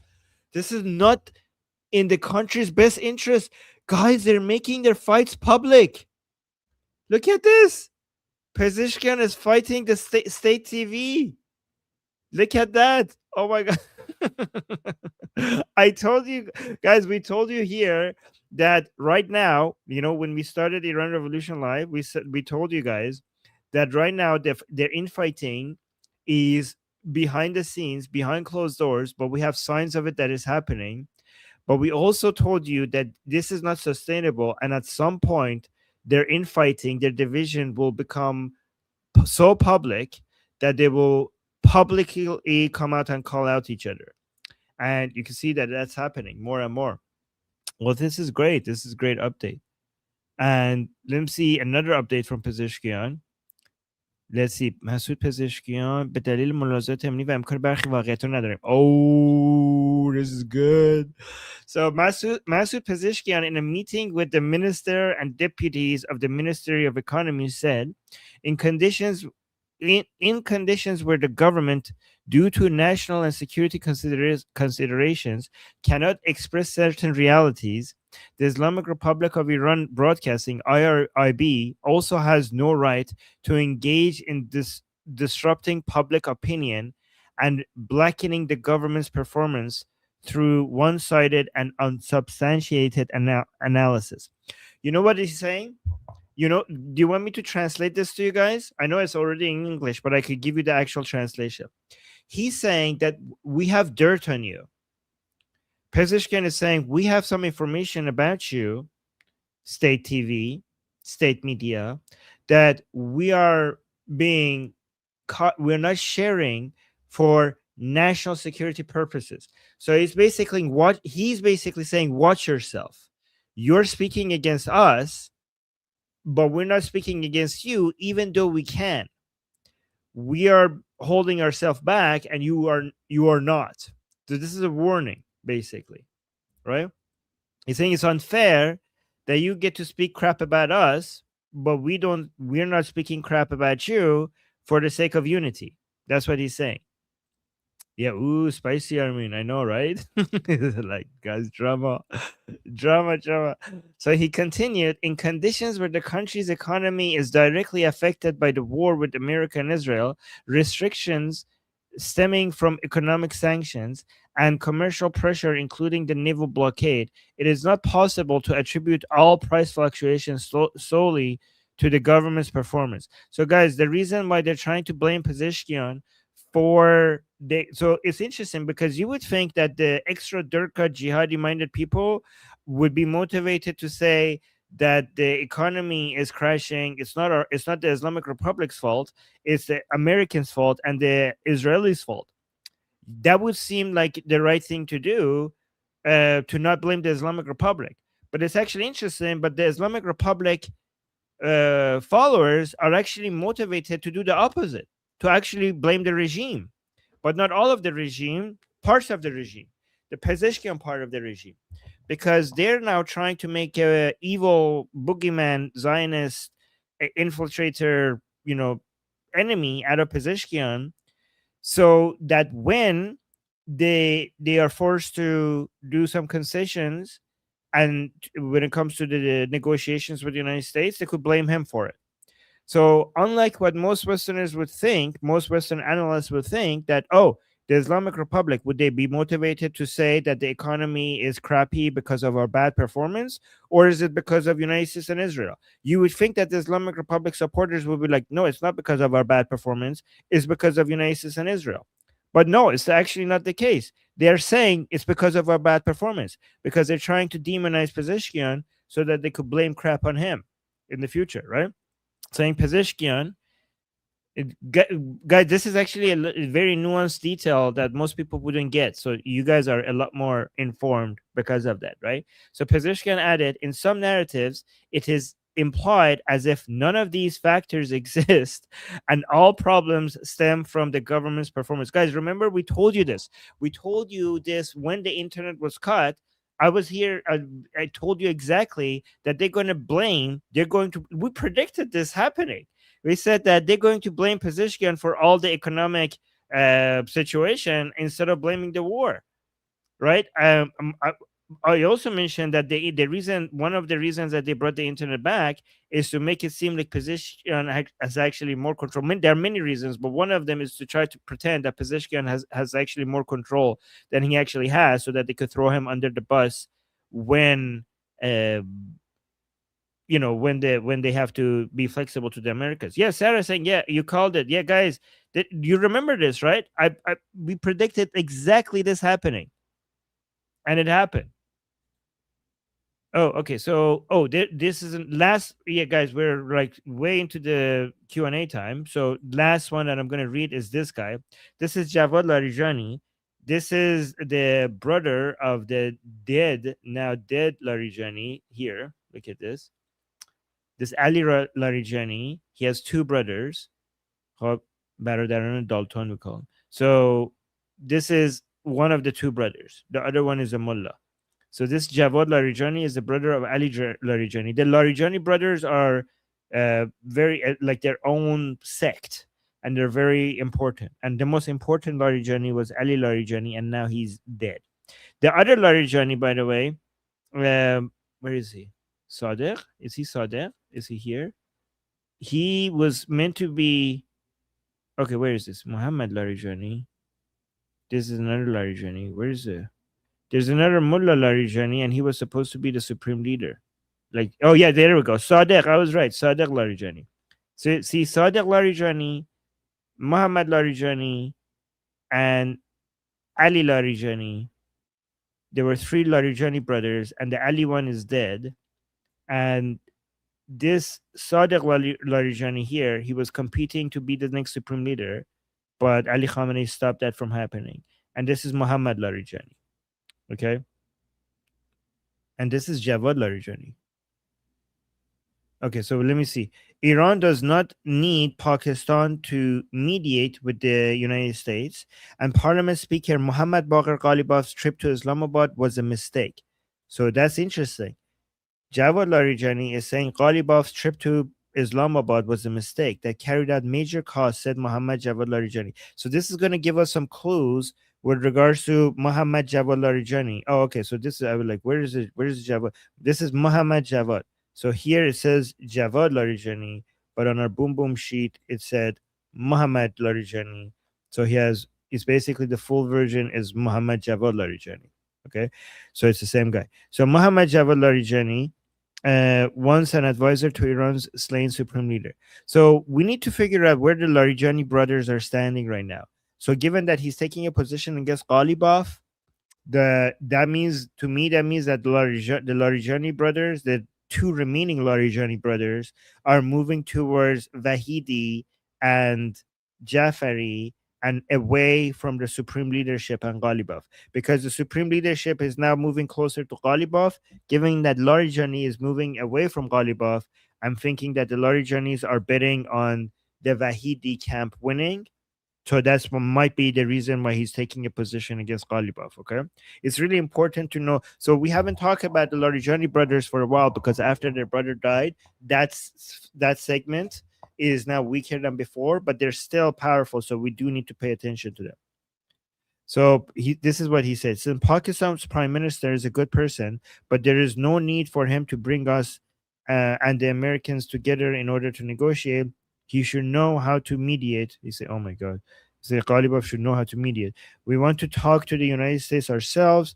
We do. Oh, if we want to talk to the United States ourselves, we do so. We do not need a mediator, Larijani said. This is interesting because that goes against the very clear orders of Ali Khamenei when he was alive, that we should never directly speak to the Americans, and there should be through a mediator all the time. So Larijani, who is currently, so that statement is also an anti-Khamenei position. Interesting. Saying Larijani, who is currently the head of Iran's Institute of Research in Fundamental Sciences, basically that means he's been sidelined. Okay, this position, that means he's been sidelined. That's a not very important position. Saying also said people should rest assured that Iran will under no circumstances give up its nuclear program. So that means, okay, yeah, that's against the Ghalibaf position.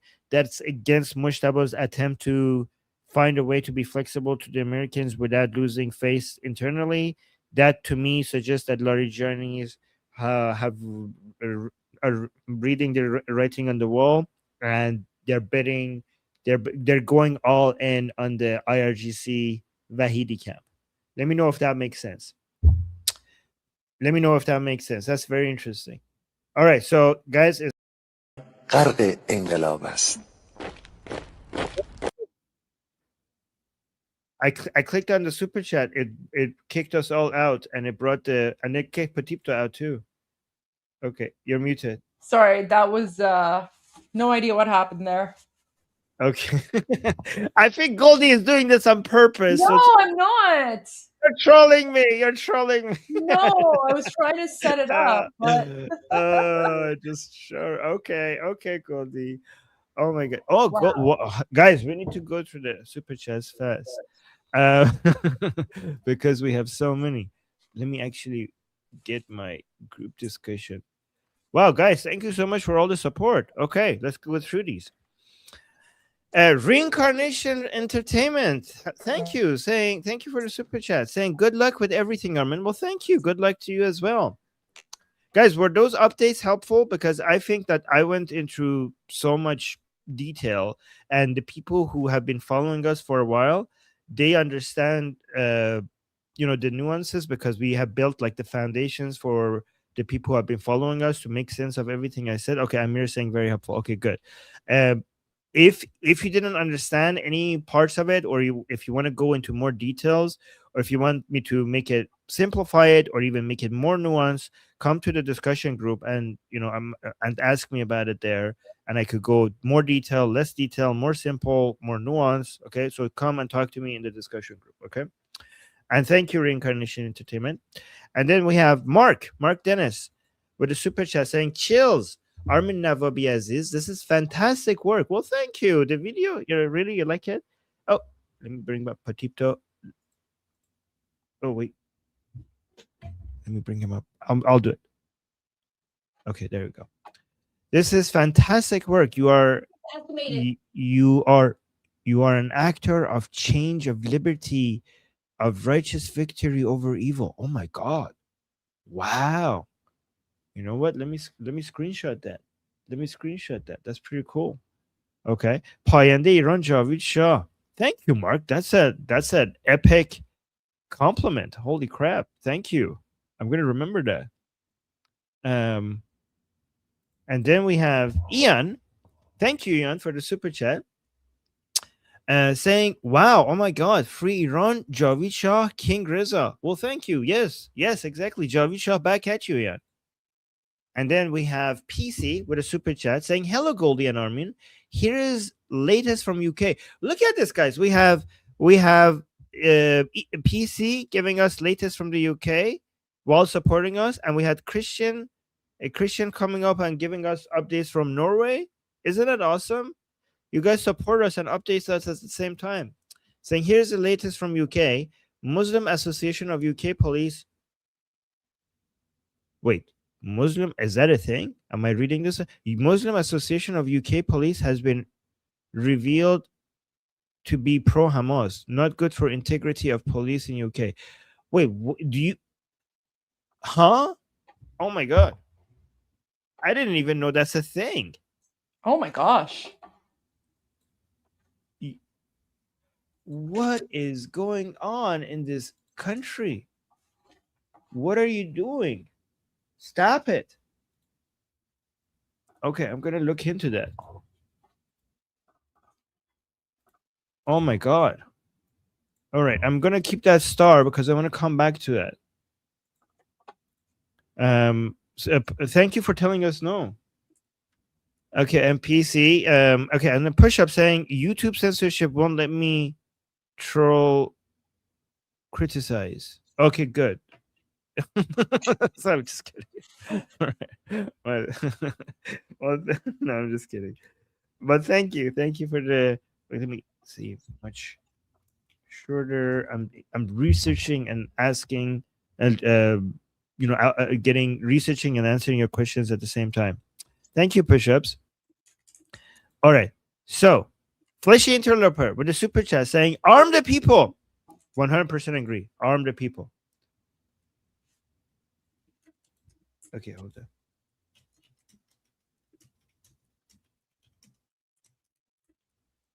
All right. Let me go to the next super chat saying, Momo, thank you so much for the super chat saying, we all love you and your channel and want to have the most followers and success possible. Well, thank you, Momo. I appreciate that. No criticism intended. Why not? Why not? I love criticism. Criticize. Criticism is not negative. I grow with criticism. So please keep the criticism coming. Criticism is the best way to figure out if you're going in the right direction.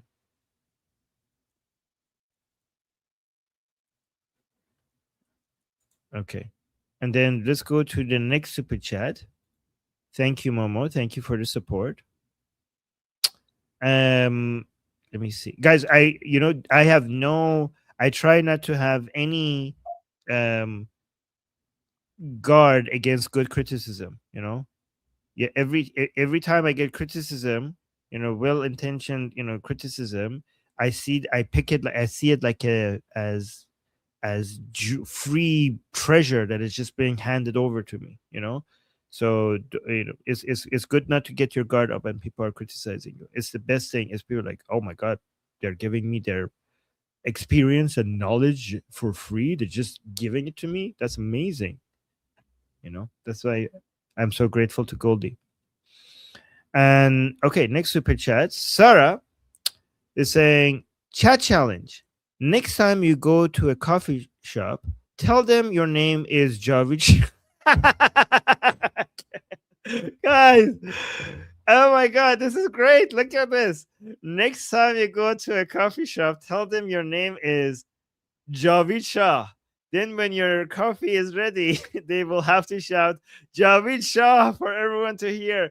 Oh my god, this is genius. You know what? That makes me want to go like buy a coffee now. So, or like, that's Oh so my funny. God. I like that. Oh, I think that's brilliant. That's genius. And sit there and record it. Sit there and record it. Javid Shah. Javid Shah. Yes, genius. Sarah, you're a genius. That's amazing. Oh my god. Yeah, video it. This should be a trend. Let's make this a trend. Okay. Yes. Wow, let's do it. Let's go. Sarah, that's amazing. Good idea. Okay, next. Wow, love that. Okay, Philly with a super chat saying open source intel on X said that Ibrahim Rezai said that the Islamic Republic will hit Israel tonight in response to Dahia. So yeah, that's a neighbor, guys. That's a neighborhood in Beirut where is Hezbollah's neighborhood in Beirut. So Israel did the thing that they were told not to do, or else there will be consequences. Israel will like, well, you're shooting rockets at my citizen. What the hell do you want me to do, right? And guys, remember, right now the internal politics within Israel is very tense, and many Israelis are expecting Israel not to just accept Hezbollah be able to bomb Israelis in northern Israel without a response. They would, and given that there is an election coming, they want Prime Minister Netanyahu needs to show that he's strong against Hezbollah. So given that Hezbollah didn't quit and they didn't accept the ceasefire, Prime Minister Netanyahu justifiably ordered the attack on the Hezbollah part of Beirut, and now the Islamic Republic is saying like, we will respond tonight. So we might see some kinetic activity tonight. I mean, we don't know. We'll see though.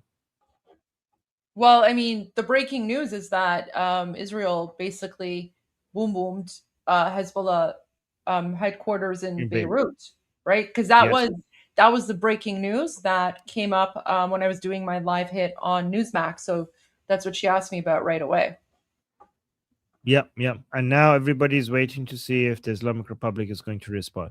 And if they do respond, we're going to see if that's going to be considered the end of the ceasefire. So, yeah. Exactly. And thank you, Philly, for the support. Yeah.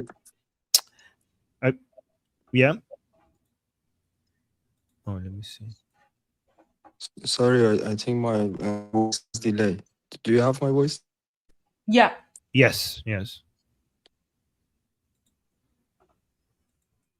And I shared the news in a private chat, and actually something happened. Oh, let me. Some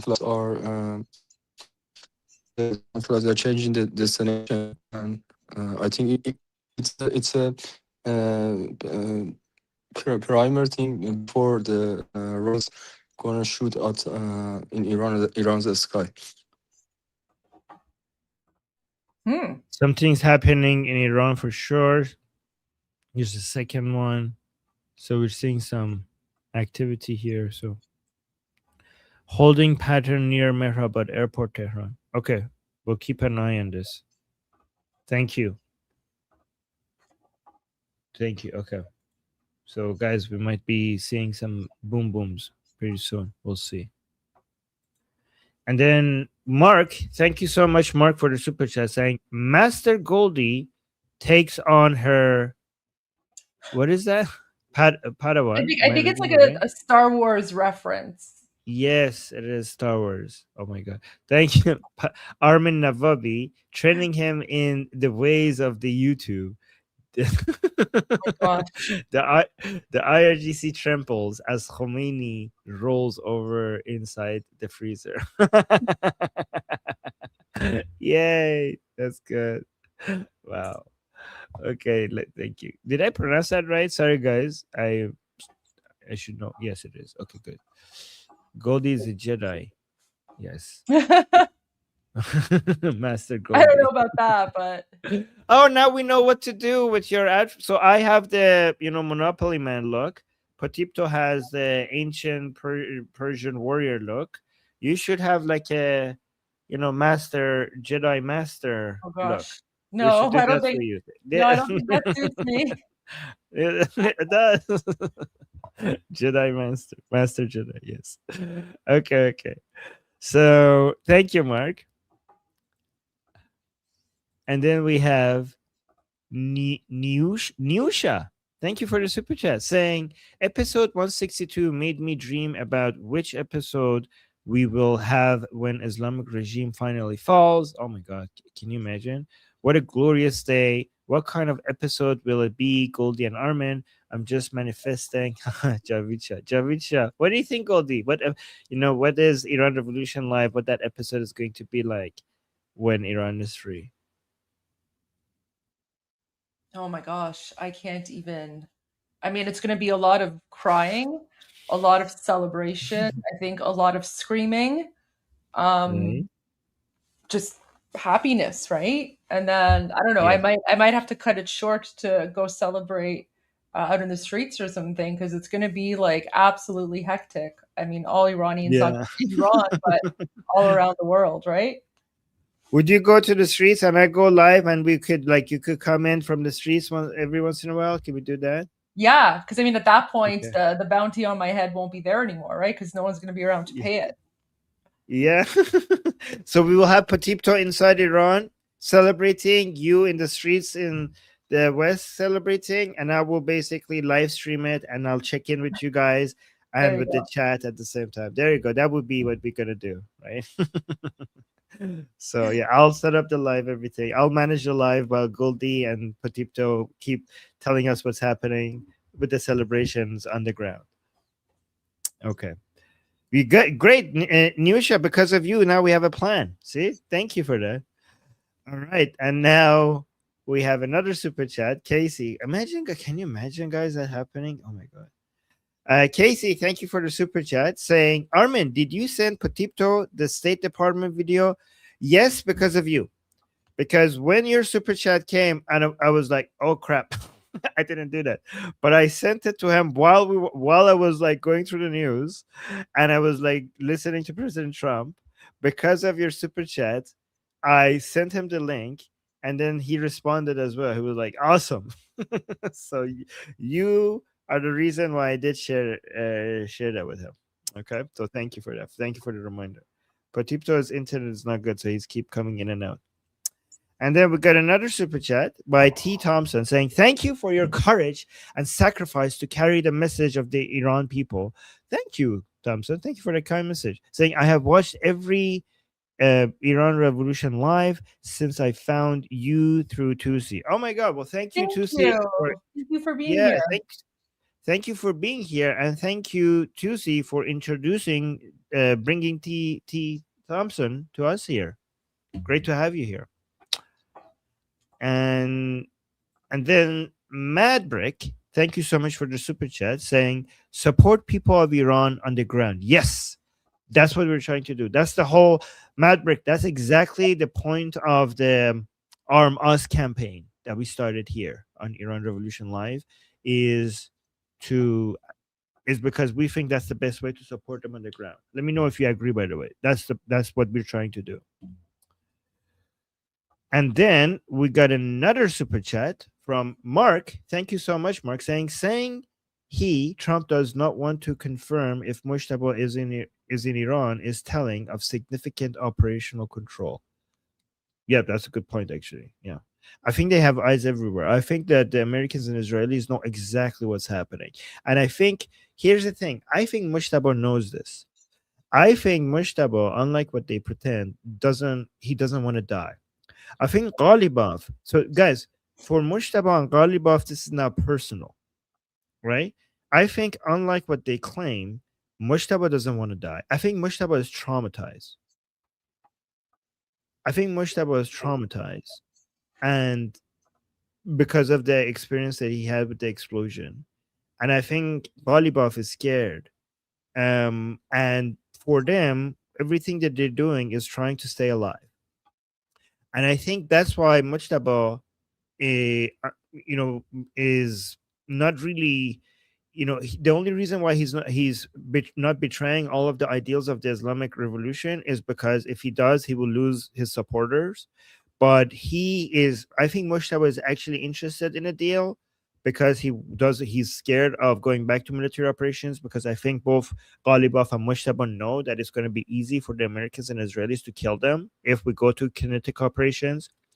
So I think that they're trying to figure out how to do a deal without turning the pro-regime, without causing a second uprising of the pro-regime Iranians against them, because if that happens, they will die as well.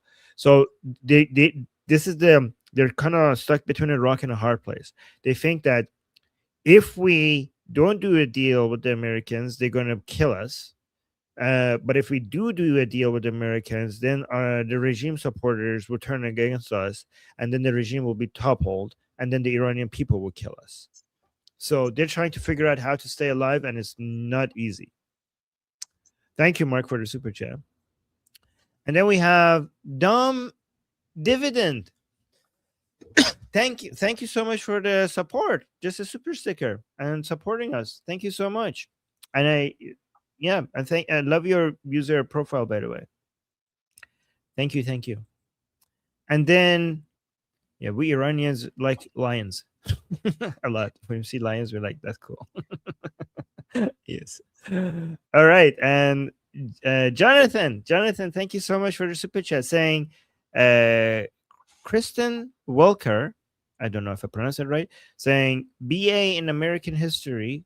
Oh, but yeah, okay. And American history, communist history major with no idea what the US is about, doesn't believe in it as a republic, and is an activist. Wait, let me see.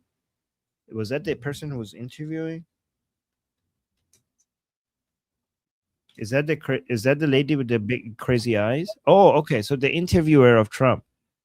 Wait, she's a communist history major with no idea what the US is about, doesn't believe in it as a republic, and is an activist. Really? I did not know about her. I just know she has she has these wide eyes when she's talking. That's the only thing I know about her. So I don't know about her history. She looks at you like she's going to, like, I don't know, suck your soul through her eyes for some reason. That's what I think. But yeah, I didn't know about any of that. Okay. And thank you for the super chat. And then Tin Lee, thank you so much for the super chat, saying Obama gave 1.7 billion to the Islamic Republic. President Trump created the 1.7 billion anti-weaponization fund. This is not a coincidence. Oh, you're saying the numbers being the same is not a coincidence? Interesting. Okay. All right. Thank you, Tin Lee. And then we got another super chat by Danny. Danny, thank you so much, saying, hello, Patipto from Israel. Yay, Patipto. Look at this, from Israel, getting hello from Israel. We are with you until the end. Your victory is our victory, and your loss will be our loss. Keep fighting. Stay strong.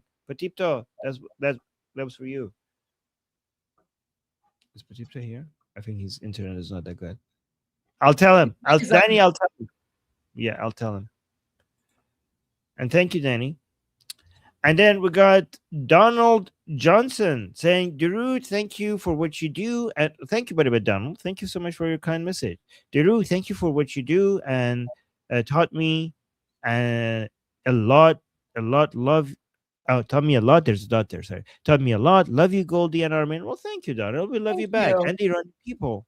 And the Iranian people around the world. Oh, thank you, Donald. That's very sweet. Appreciate that. And thank you for being a member for 4 months. And then we have Mark. Mark is saying, God bless you, Patipto Aziz. It was so encouraging to hear your short speech yesterday about the progress and preparations. Payande Iran Javid Shah. Oh, thank you, Mark. I'm sure. Thank you, Mark. And also, I'm always pleasured and honored from your comments. You're very dear to me. Oh, Patipto, you heard that message from Israel as well? The one before it? Yes, I do. Okay, fantastic. Alex, well, thank you so much, Alex. And saying Javid Shah, thank you so much for the very kind and generous support, Alex. Appreciate that. That's very sweet.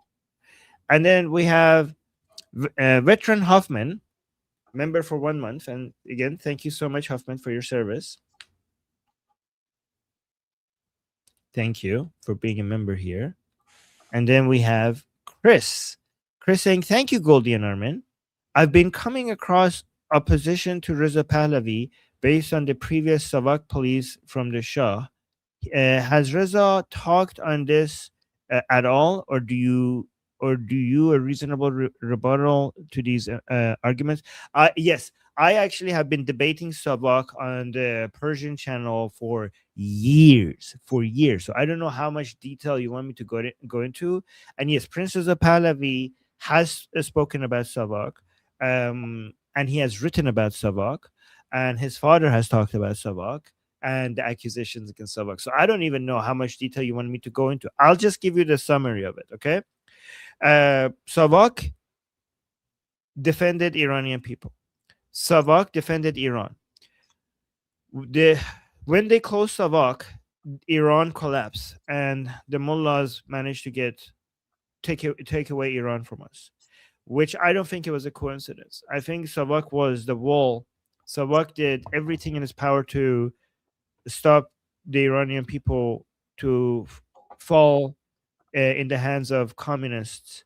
And they also tried to stop the Iran falling into the hands of the mullahs. They were very, very successful in stopping a Soviet communist takeover of Iran. They were very, very effective.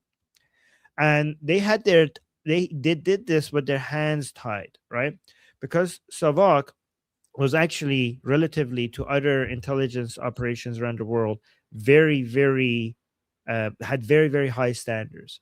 Mohammad Reza Shah was very obsessed with ending physical torture in Iran. He was extremely obsessed, and which makes him not just ahead of every single other country when it comes to human rights in the region, because that was not even something normal in the region for you to want, but it made Iran even more progressive on a human rights perspective than some European countries at the time.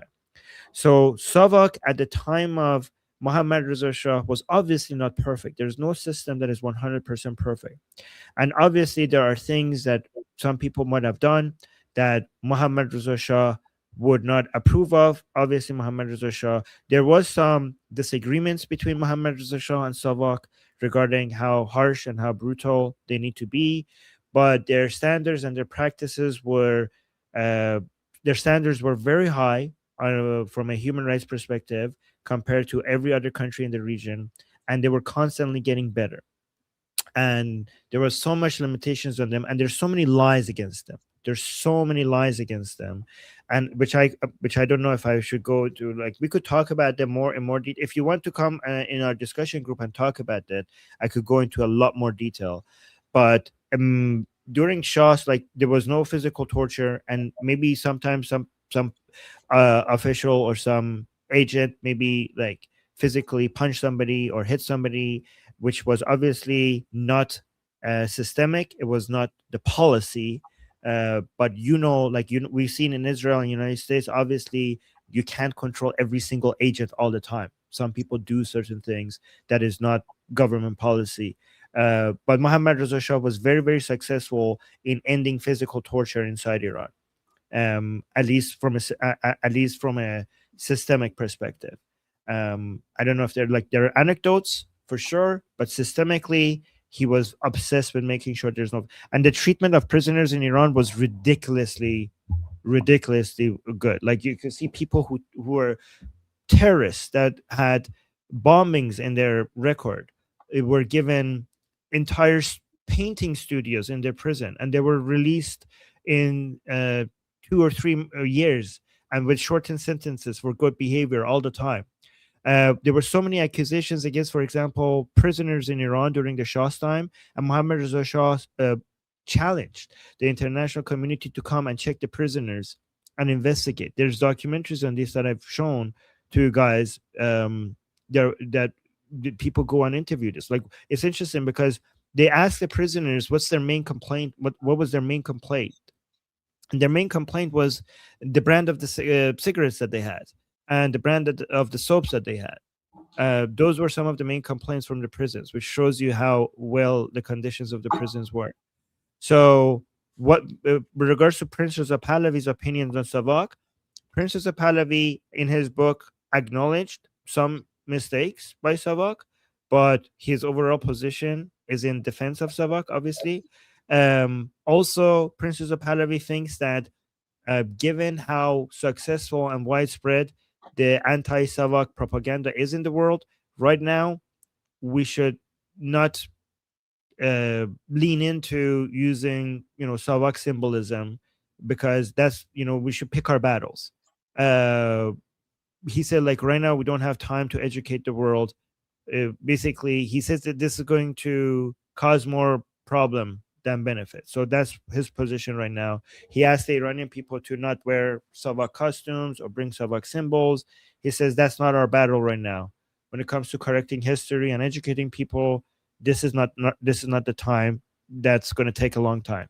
But obviously, we can educate. Like, what he means is, like, he's not saying don't educate people. Obviously, I didn't mean that he said that. I mean, he said, like, given that that's going to take a long time for people to get educated on this, I think Prince Reza Pahlavi thinks that at least right now it's not the time to bring something so controversial into the crowds, into the protests. So, but again, I don't want to go into more detail, but if you want to come talk to me about it in our discussion group, I could go into a lot more detail, and you could give me specific accusations against Savak that they're making. I have answers for every single one of them, because I have been debating this for years. And thank you, Chris. Thank you for being so interested in defending us Iranian people, and wanting to get the points to tell people. I appreciate that. And okay, the next super chat is from PC. PC saying, the Iran regime thinks the Mahdi is real. He is not. He is fictional. Yeah, I mean, it's everything in Islam is fictional. So yeah, of course, I agree, 100%, 100%. Thank you, PC. Fleshy Interloper with a super chat saying, somewhat ceasefire means barely a ceasefire. True. That's true. Thank you, Fleshy. And then Bar Mustel is saying, thank you so much for the super chat, saying, a religious man is calling for my unaliving. Is a religious man is calling for my unaliving? Oh, yes. He is. You're talking about this guy. Okay, yeah, I'm sorry. Yes. Here. You're a Zionist. And he's okay. Patipto got kicked out. This guy is calling for your unaliving. Yes, because okay, now I get it. I understand. Yes, I'm sorry that, but don't worry. He will be unalived before you. So don't worry about it. But yeah, sorry that you have so many people around the world asking for your unaliving. And thank you for the super chat. I don't know how to pronounce it. I'm going to call you Ale. Ale? Elsiak. I don't know. Elsie. Alicia. I think it's either Alessia or Alicia. Alice, Be Alessia. Alessia. Alessia sounds beautiful. Oh wow, it does actually sounds beautiful. I need to put it down in the names that I'm. Okay, Alessia. Hold on one second. Wow, what a beautiful name. All right, saying I love you both so much. Oh my god, thank you. And have been watching daily since January. Goldie's YouTube short from yesterday was so. Oh no! Oh my god, no, guys, this was a test for my feedback. No, We okay, literally spoke sorry. about it in the YouTube live yesterday. So if you're disappointed, sorry, not sorry. This is something that Armin and I Yeah. literally spoke about. And I even Yes. said to Armin, I was like, I haven't made the YouTube short because you should get credit for it. And then Armin said, no, go ahead, make the YouTube short so that I could Yes, show him the analytics and I could show him what I was talking about. Yes, and guys, I on purpose didn't put my name on it. I know sometimes it hurts your ego, but our ego is not as important as Iran's liberty. So I'm human, so sometimes when I see other people use it without mentioning me, I'm like, oh. But then I'm like, what the hell, Armin? What? This is not about you. This is not about you. This is about Iran. You should be happy that people are sharing it. This is not about me being able to like, yes, I did this. I mean, you guys are kind enough to give me you guys in this community are kind enough to give me the motivation, saying, Armin, you're doing a good job. That's enough. I don't, as long as you guys are here and telling me that I'm doing a good job, I don't need the whole world to come and say I'm doing a good job. You guys give me all the motivational and morale boost that I need. I on purpose didn't put like the videos that they're sending me, I didn't put my name on it. I didn't put the name of the channel on it because I was like, maybe that would mean that more people will share it if I don't put anything on it, right? And my I think you priority should should. be. I think, well, I mean, when you look at the big channels, Armin, I think you should put your name, like you should put a watermark in the middle. Like look at the videos from Clash Report, for example. There's always Clash Report watermarked in the center. You need to do that as well because when like your videos on X, for example, a lot of people are downloading it and uploading it and they're not giving you any credit, right? And X is one of the ways you can grow your channel as well. So just my 2 cents, but I think you're doing a fantastic job. Thank you, Goldie. And guys, Goldie gives me so much feedback and motivation and energy, and and also talks tells people like, oh, Armin did this, Armin did that. I Goldie, like the relationship between me and Goldie is so one-sided. Like I have gotten so much more from Goldie than I could ever repay in my entire life. No. You've helped me out a lot too. Let's not. It's equal. It's equal. We're a No, great like, team. We work together very well. yeah. Thank you, Goldie. But I try to, I'm human, so I obviously, like, people say you should kill your ego. I think that's impossible. We're humans. Our ego is a huge part of our nature, so it's not killable. But I should control it. You know what I mean? I should, like, this is not, this is about liberating Iran. This is not about me being like, hey, look at me, look at me, look at me, like, oh my god, you're so amazing. I mean, I get enough of that from you guys, so it doesn't need to get any more. So if more people see it, whoever is sharing it, we have achieved our mission, right? And thank you, by the way. Yes, and thank you, Goldie, for everything. Yeah. So yeah. All right. Guys, don't be ungrateful to Goldie. Goldie has done so much for Iran. Oh. Like, we're so lucky to have her. We're so lucky to have Oh, her. Yeah. John, thank you so much for the super chat saying, oh my god, that's cuneiform. Khatemichi. Oh, but okay, you wrote it in 3. Okay. So John is saying, stand firm, Potipto. We hear you and with you. مرگ بر نظام آخوند زهاکی yes جاوید شاه جاوید نام زنده باد قهرمانان پاینده ایران. And guys, that's ancient cuneiform text which is how in ancient Iran they wrote things. And I don't know what he's written that there, but ooh, guys, I need to go. To our discussion group soon. So, guys, let's go through these fast. I'm gonna be shorter in my responses. Erickson is saying, but in their mind, they are winning, and if they are winning, they can't blame Israel and America for the economy. So they can if they wanted to, because they could be like, yeah, we're suffering economically, but that's not losing, because our measurements of victory is otherworldly. It's basically spiritual. Like, these people think of food and lifestyle. That's not how we measure success. We measure success by Islam winning and by crushing the enemies of Islam. So, and we're strong, and we could. I mean, they speak on behalf of the Iranian people who are suffering, and they have no right to do that. But they say, like, we don't care. We could have our fridges. Yeah, so they could blame Israel and United States for the economic conditions if they wanted to, and then also say, well, we're still not losing.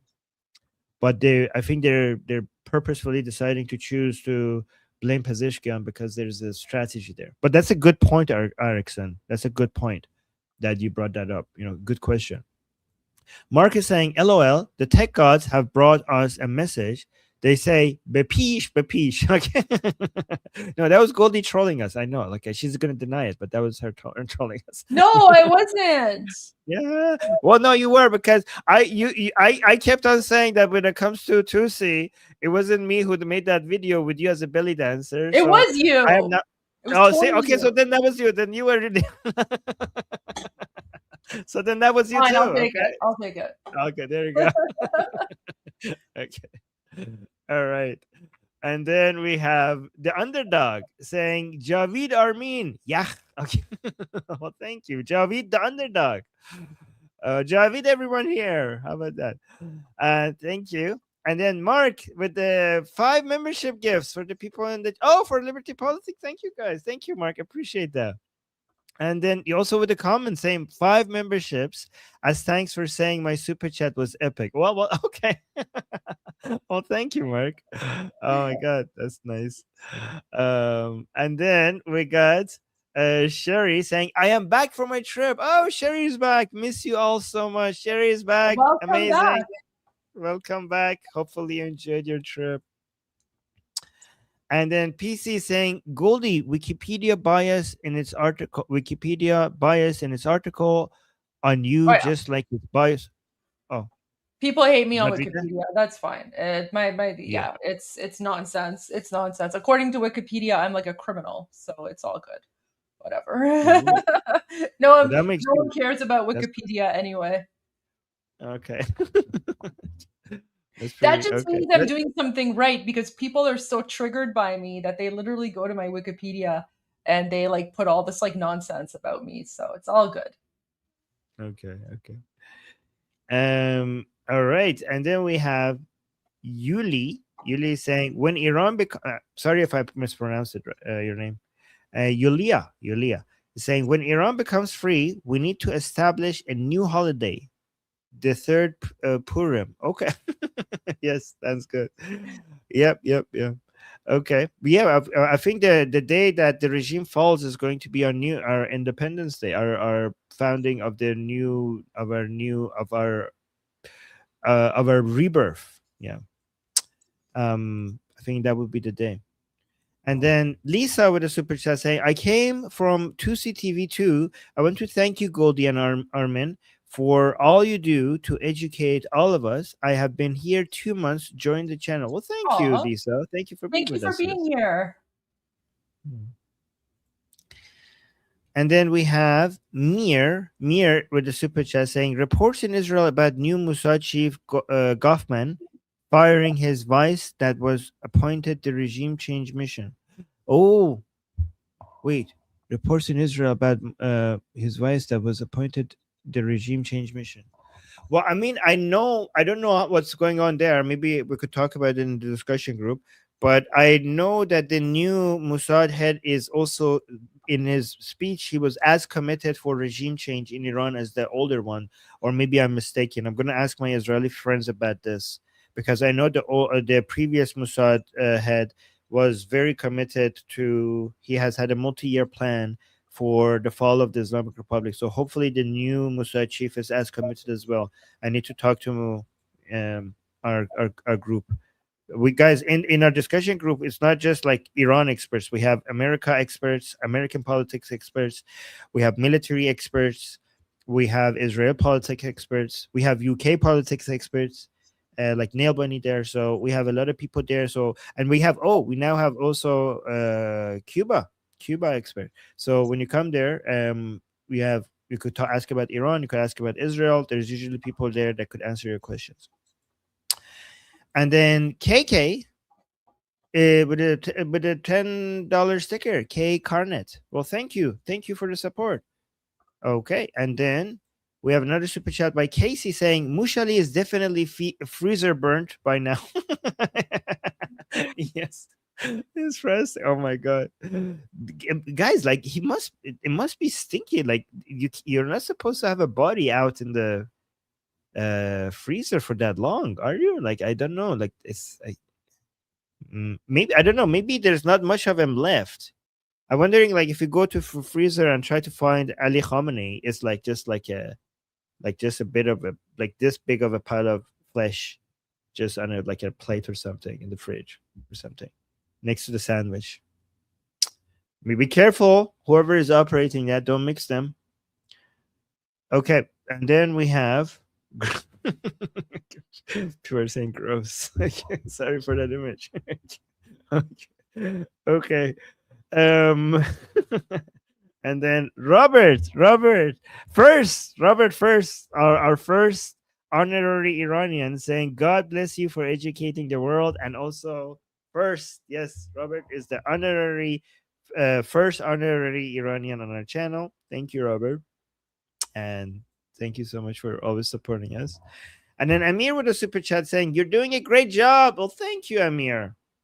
Thank you. Amir, you're doing a great job. You're doing a great job as a mod. And also, you're doing a great job as a motivator, as an information providing from your perspective, as an Israeli, and also as a mod. So you're doing a great job. Thank you, Amir. We have the best mods on these channels.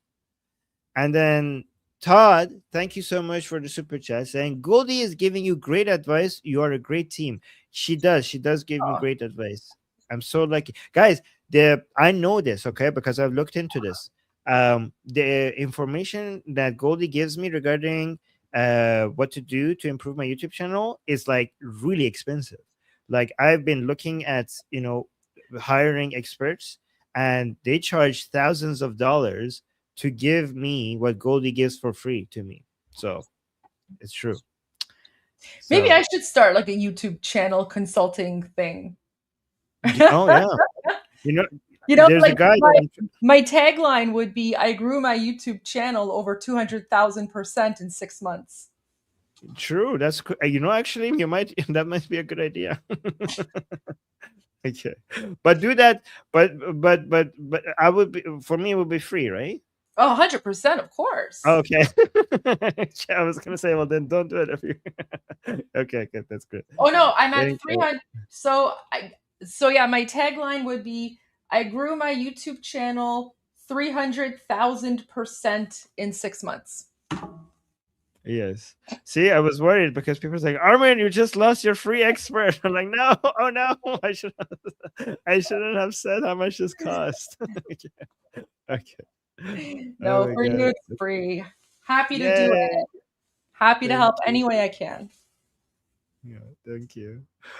And then PC with a super chat saying a family legend says our Iranian Jewish ancestors moved there in 70 AD after temple was lost at hands of Titus. Free run. Really? Wow. That's a pretty amazing ancestry to have. Wow, you're a legend, PC. Amazing. Wow, guys, we have a somebody with a legendary historical lineage here in our chat.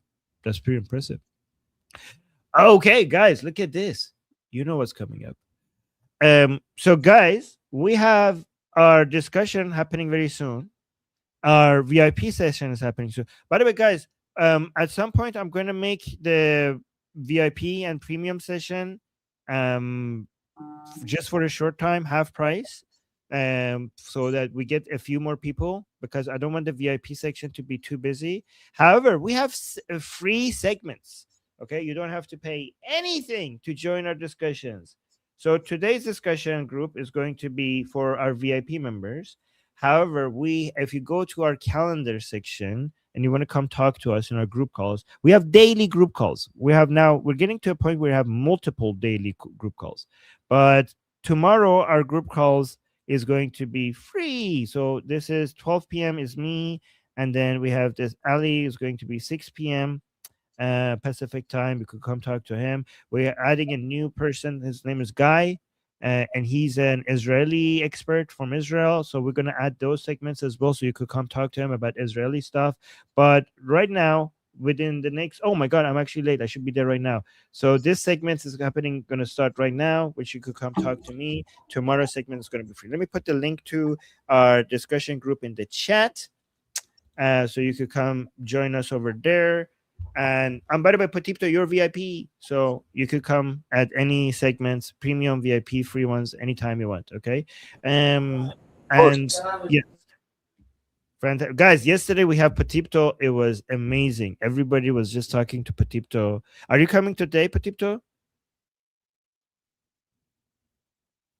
Actually, Armin, I'm trying my best to join, but I think I'm going to miss first hour, but I'm trying my best to join for next hour, last hour.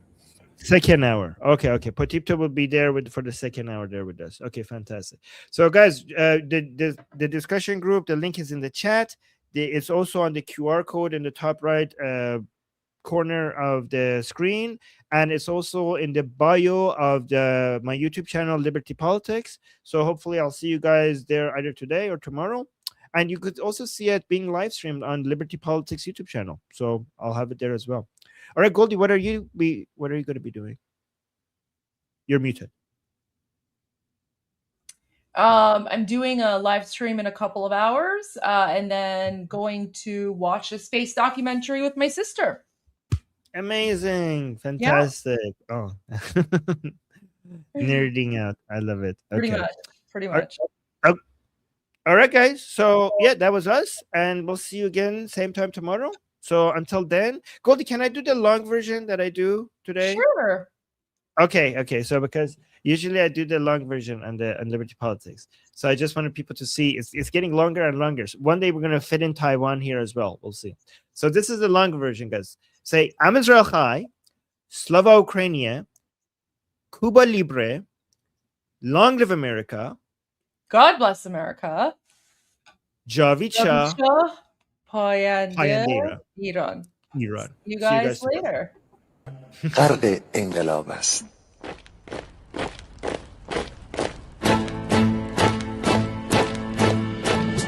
کشور ما، تاریخ ما ترسید گر فرا گرفته، گویی اهورا مستا دوباره در نور خود مرا گرفته.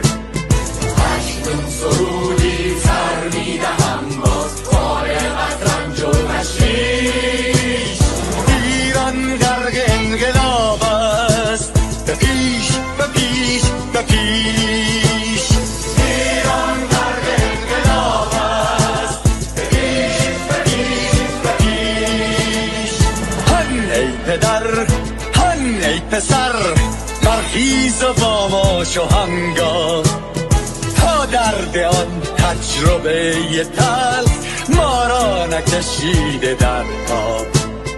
بگذار هر دم بغرند گرگ‌ها دم لباس میش. ایران غرق انقلاب است، به پیش به پیش به پیش. ایران غرق انقلاب است، به پیش به پیش به پیش. ای کارگر، ای برزگر، راحت کنون ادامه دارد، در این زمان که پرتو یزدان از هر سو بر تو میبارد پس پیش به سوی آزادی از بحر خزر تا کیش ایران غرق انقلاب است به پیش به پیش به پیش ایران غرق انقلاب است به پیش به پیش به پیش خلقا به پا بهر دفاع از استقلال و آزادی تا بشکنیم پشت ارتجاع تیریزی ویران آبادی تا زنده سازیم سنت‌های می از من آلین و کیش ایران غرق انقلاب است به پیش به پیش به پیش ایران غرق انقلاب است به پیش به پیش به پیش با امید روزی که تمام این دلبشور و انقلاب تموم بشه و ما در روشنایی، نور و سعادت مردم کشورمون غرق بشیم. نه خارجی نه بیگانه نه مستشارهای ویرانی نه جیر خاران نه کاسلیسان فقط هم رزمان ایرانی با شرافت میهنی بسازی بهر فرزندان خویش ایران غرق انقلاب است به پیش به پیش به پیش ایران غرق انقلاب است به پیش به پیش به پیش مردان بیایید داخل صف ما اکنون که آغاز رویاست دشمنان بدانید ما زنده هستیم بعد از ما هم ایران پابرجاست آن روح شیطان ما را فریب داد با صد شعار مردمیش ایران غرق انقلاب است به پیش به پیش به پیش ایران غرق انقلاب است به پیش به پیش به پیش